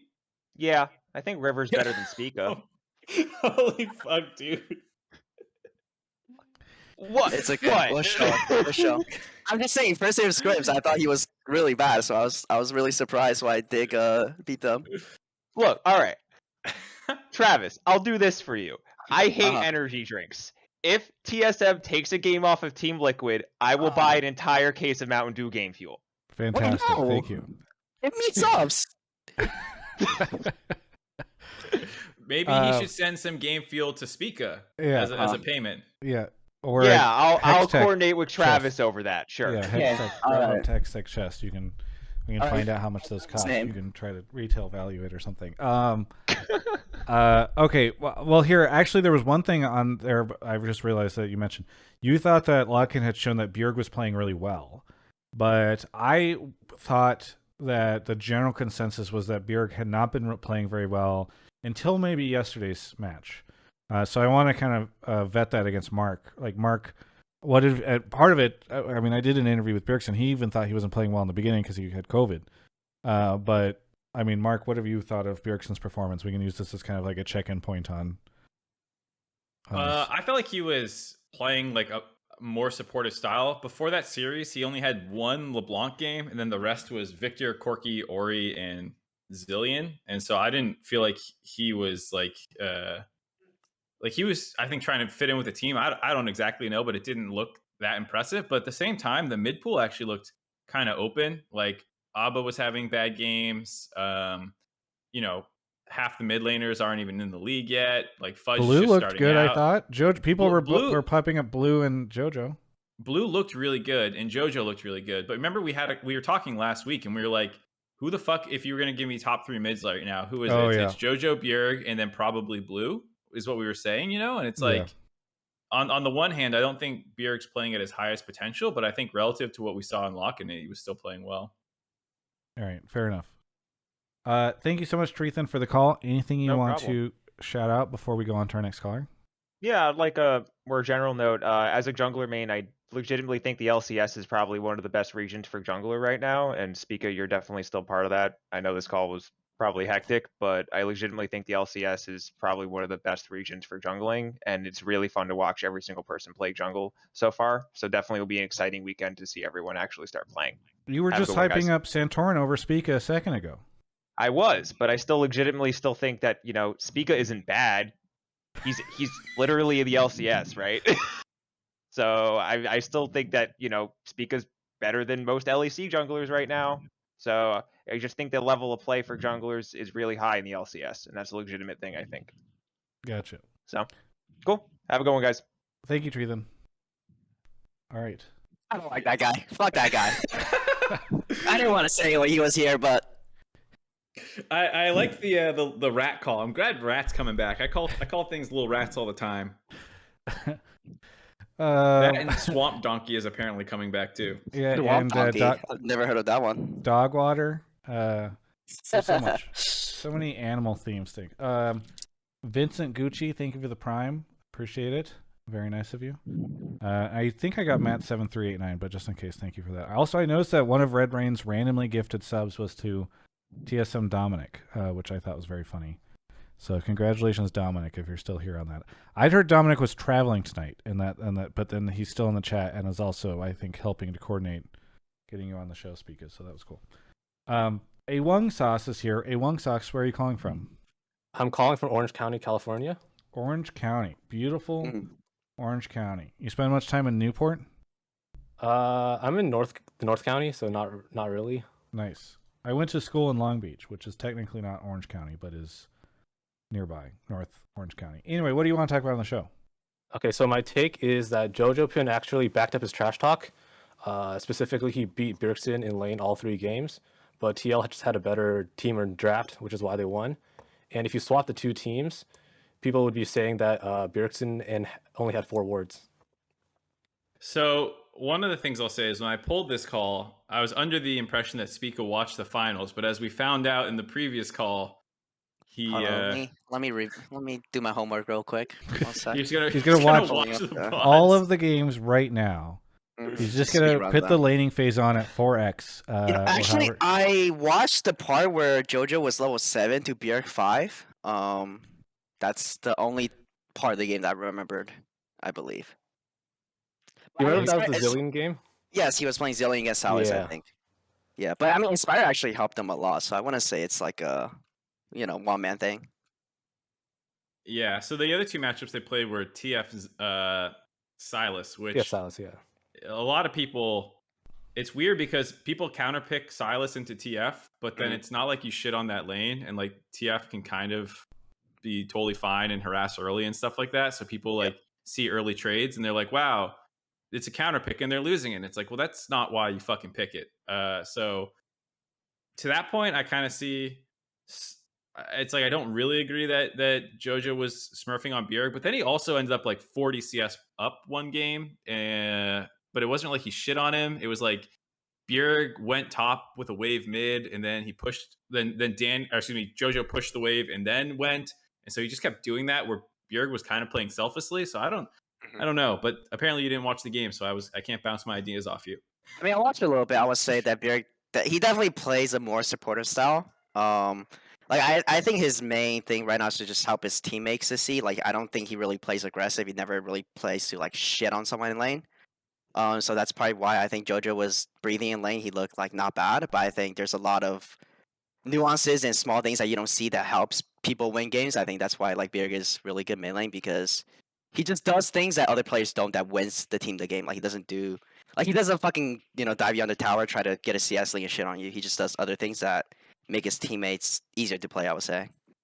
I mean, I'm gonna also add that like I think part of the draft gap is probably also Bjergsen, just him being a coach. Maybe he knows like, okay, if I take this pick for the team, it's gonna help us win better. But I think like with the picks that Jojo had, I don't think he could have done very much more, because his like bot lane was losing about every single game, and I mean he did come up top to help impact a couple times, but most of his team wasn't really doing as much as they have been the rest of the tournament. Do you agree, Spica, with the idea that Bjergsen is secret draft power? No, his drafts kind of sucks, honestly. He drafted Doctor Game 5, so we didn't go to Worlds. I still have nightmares, man. Was it Huni in the comms being like, give this to me, and BJERG was like, fuck it, fine? No, or was BJERG like, this is the sauce right here? It was let me recall. It was, I think we said, oh dude, Nocturne is so good here. We play this all the time, just locked in Nocturne Rel. And then they hit us with the Gwen, and I knew it's lost. Unlucky. Unlucky, it's Um, fine.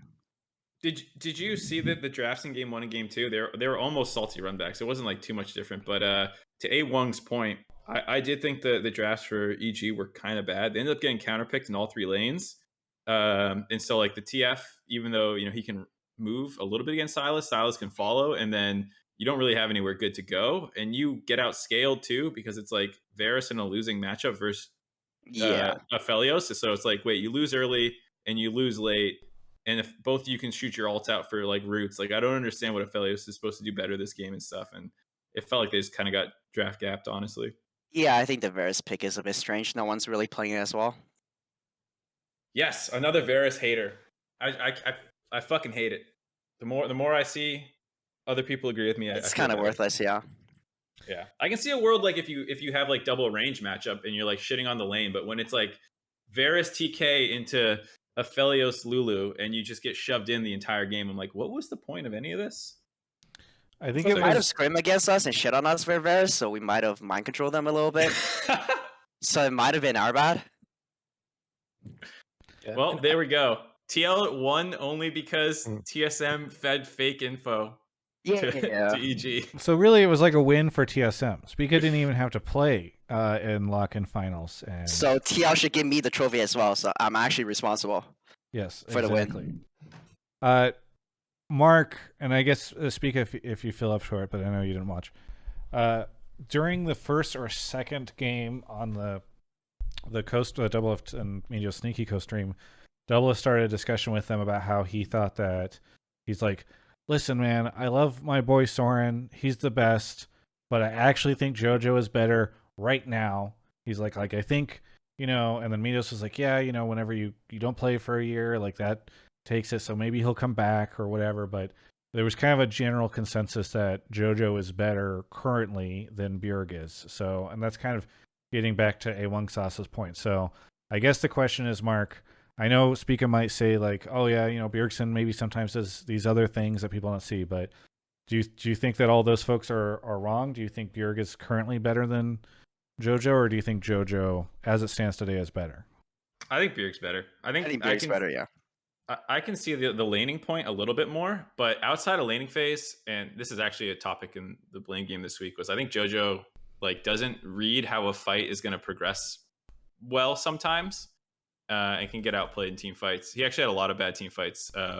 He had one where his TF, he wanted to port behind and force a 1v1 on Hans Sama, but he like ported too far away. His gold card times out. He kind of just runs up to him and like Everfrosts him exhaust, and then that's he can use his cleanse on that as opposed to gold card cleanse, then Everfrost exhaust and stuff like that.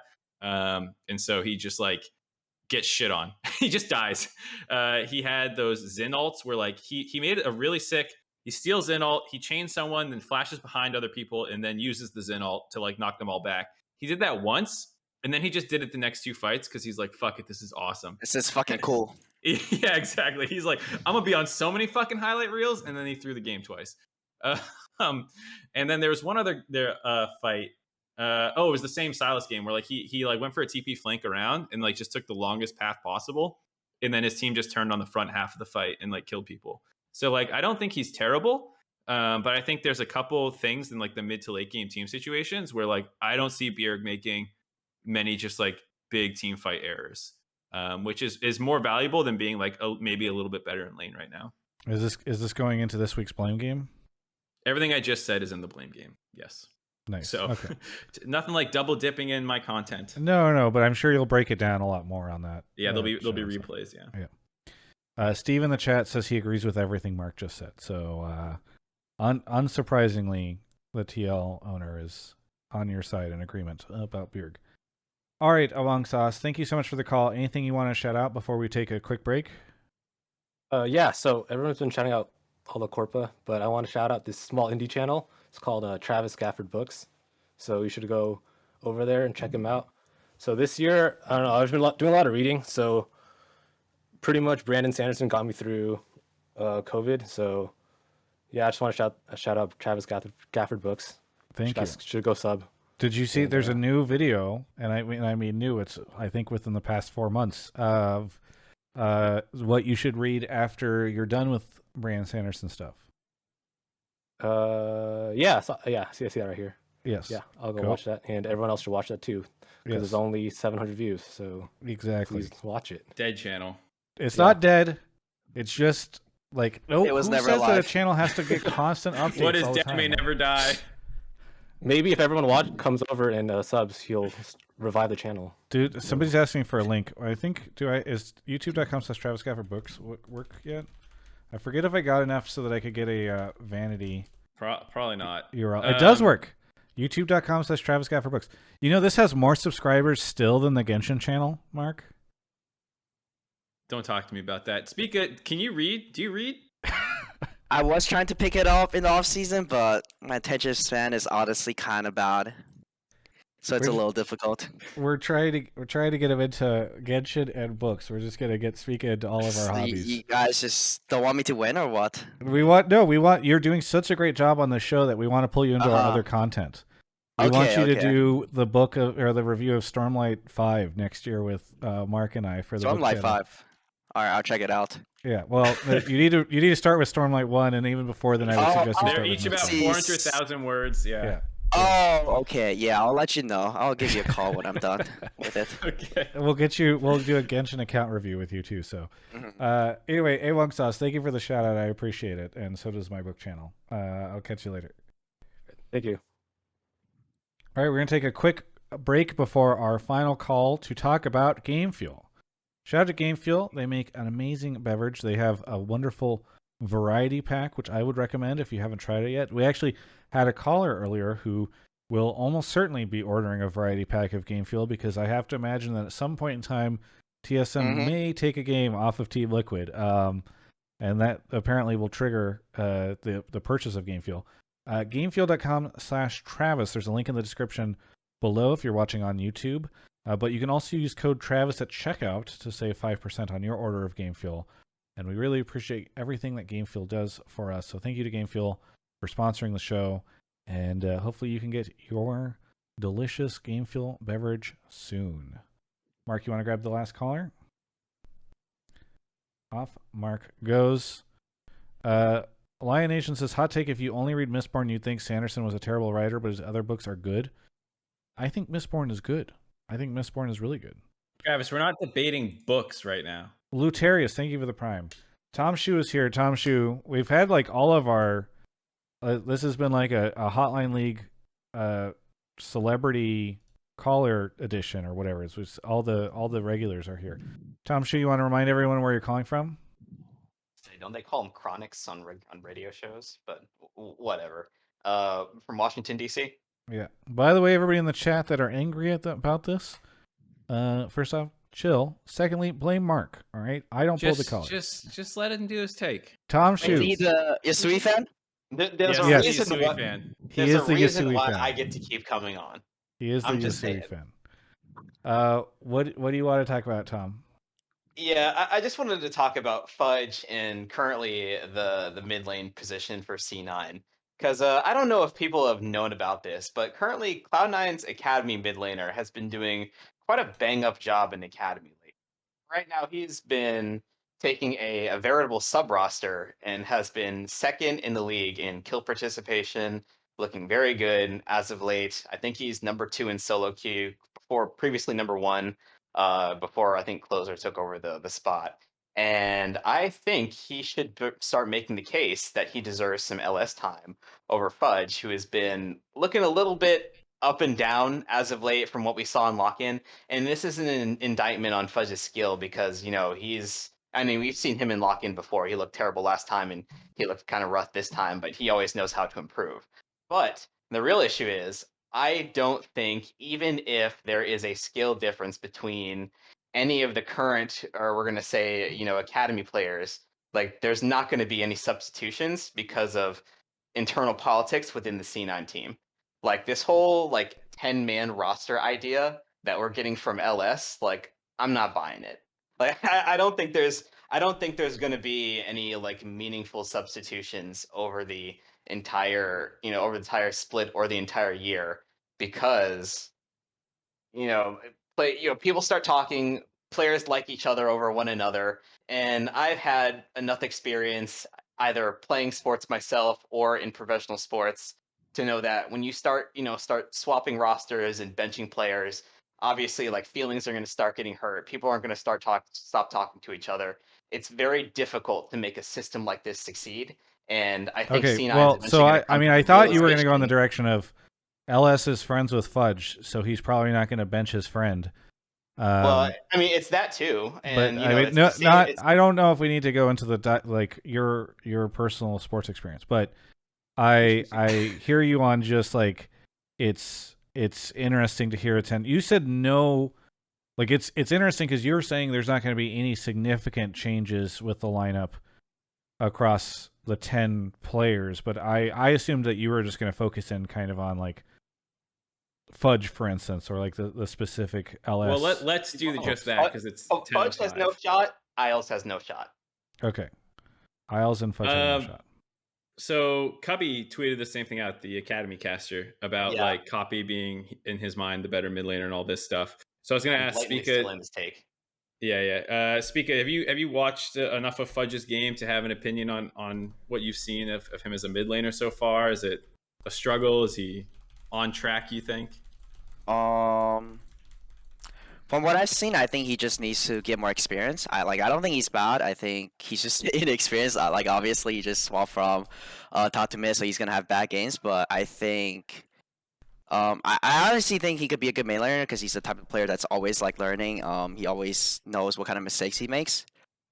So I think, I mean, so far I'm not sure if if Copy's better or not, but I think they believe in him, so you should definitely give him like more time to grow. Yeah, I think it's an interesting question because I don't disagree with the premise that like Copy's probably better right now. I mean, I'm not watching Academy super closely, but it's like not unlikely. But to that point about giving people time to grow, if you move him down for like 3 weeks, what's the point exactly? Why make the swap? Whoa, hold up. So aren't we directly going against what C9 and LS says that the best particular player should be playing every week? Are we just gonna, Did he say every week or just best player will play? Best player will play? Like, are we just gonna? I'm not sure. I think he said week to week, but like, are we gonna sit there and just kind of throw that whole philosophy in the trash? I mean, it's hard to imagine a world where LS is like awarding stars to each of the players on their little chart every day, and he's like, "Well, Fudge, he got 4 stars, and you only got 3." Have better CSD in the support position. Got to put him in over Winsome. Yeah, let's throw in a gold star too. Fuck it. But no, seriously. Like, if we're saying that Copy is the better player right now, like, what is the justification aside trying to get getting that same experience for Fudge? Like, can he get that same experience in Academy? Like, what is the justification? In my mind, you answered it a little bit yourself already about like when you start just flip-flopping players around, you can hurt people's confidence. You can put extra pressure on them that they don't need. Like, oh, if you don't play good enough right now this week, Copy's going in, and I think if you give players some breathing room, it's better for their development. Even if at the end of the day you're saying best players will play, that doesn't mean like you're literally doing what Travis is talking about, like checking their scrims and deciding who's going to play on Sunday. Maybe they'll do that, but I don't know. I don't think that's necessarily what you're doing. So let me flip the question on you a little bit. So do you believe that this 10-man roster idea is they're actually going to make meaningful subs within the year? Like, or you think we're just going to sit with the same 5 for the entire split? I think they'll probably make moves at some point. Any guesses? I think, yeah, I'm saying I think well, like, so for example, in his own thing, he was like Fudge will be like what, the best mid, or he say top 3 mid? I forget what he said in his AMA, but like by his own metrics, pretty quickly, if Fudge isn't hitting that in spring finals, isn't that a failure? Because they said they'd win spring finals too. So like, I don't know if I think you'll see pretty quickly by the end of spring if they're following through on all the things they said at the start of.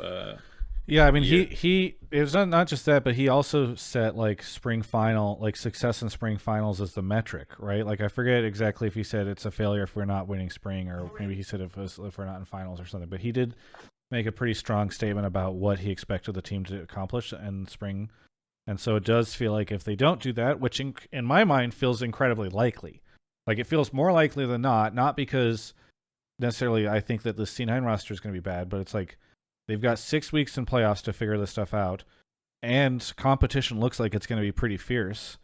And so it's like you're kind of picking C9 versus the field. So I could definitely see a world where they make changes.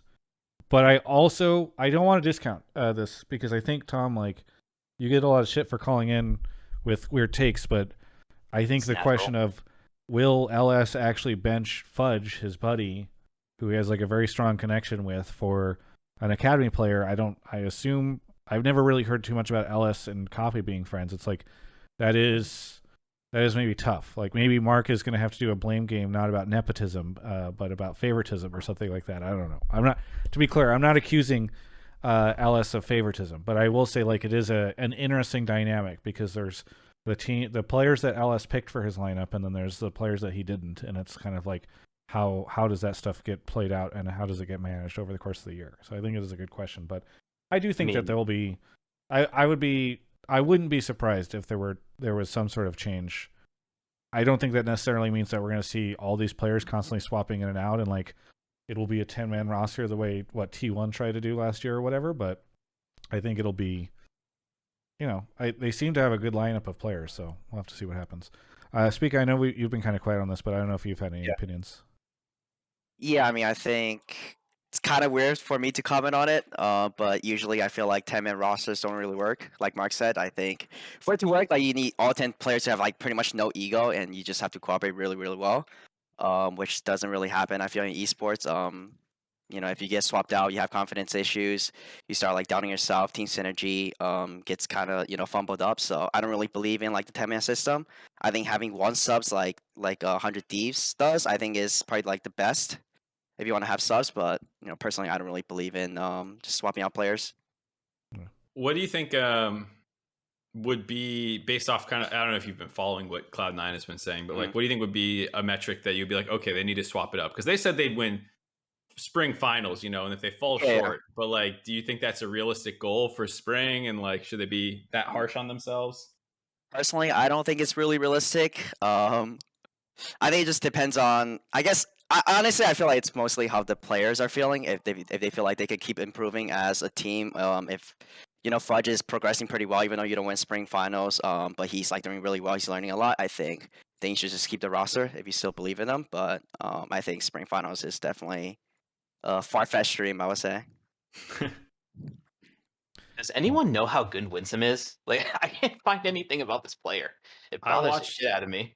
I watched his VODs, a couple of them in the off season. He was third tier LCK. It was, LCK, their Academy League, and then like it's not really amateur, but basically amateur is what he came from. And he was rough. I would actually be surprised if he started over Isles early on.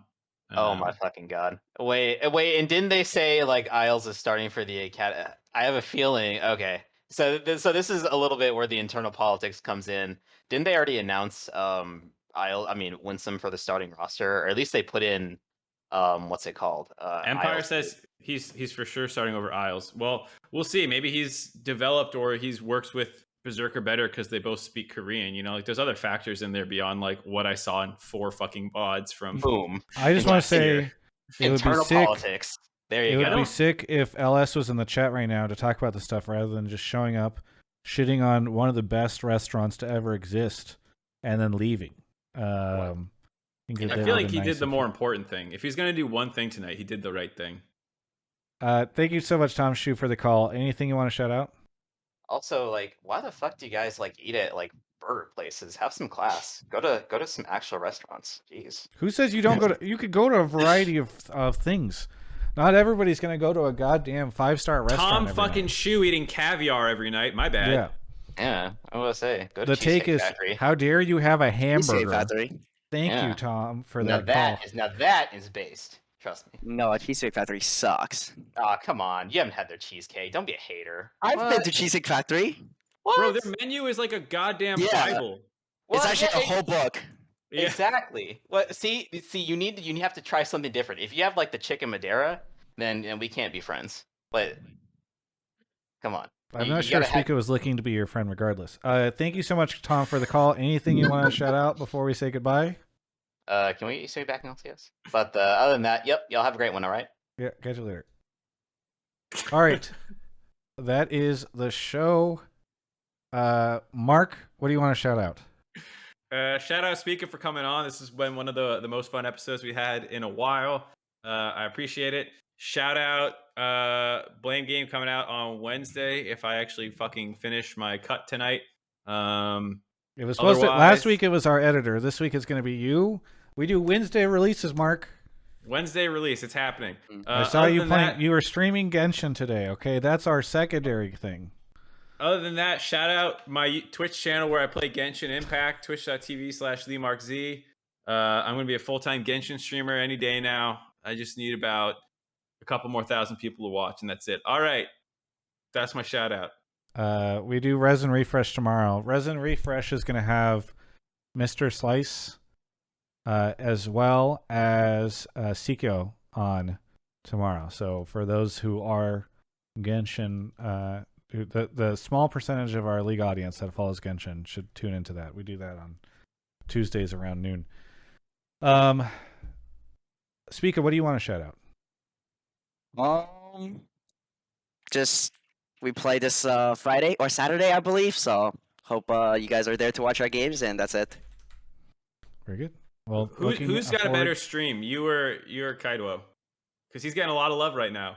Honestly, his stream is pretty banger. I love it when like imports try to speak English and they pick up the meme speak. Yeah. I would say, back when Rush was here, his stream were hilarious. There was literally a time where all Impact did was speak in memes and Twitch thing. Really? It was great. Yeah, it's super funny. So his stream is great. Yeah.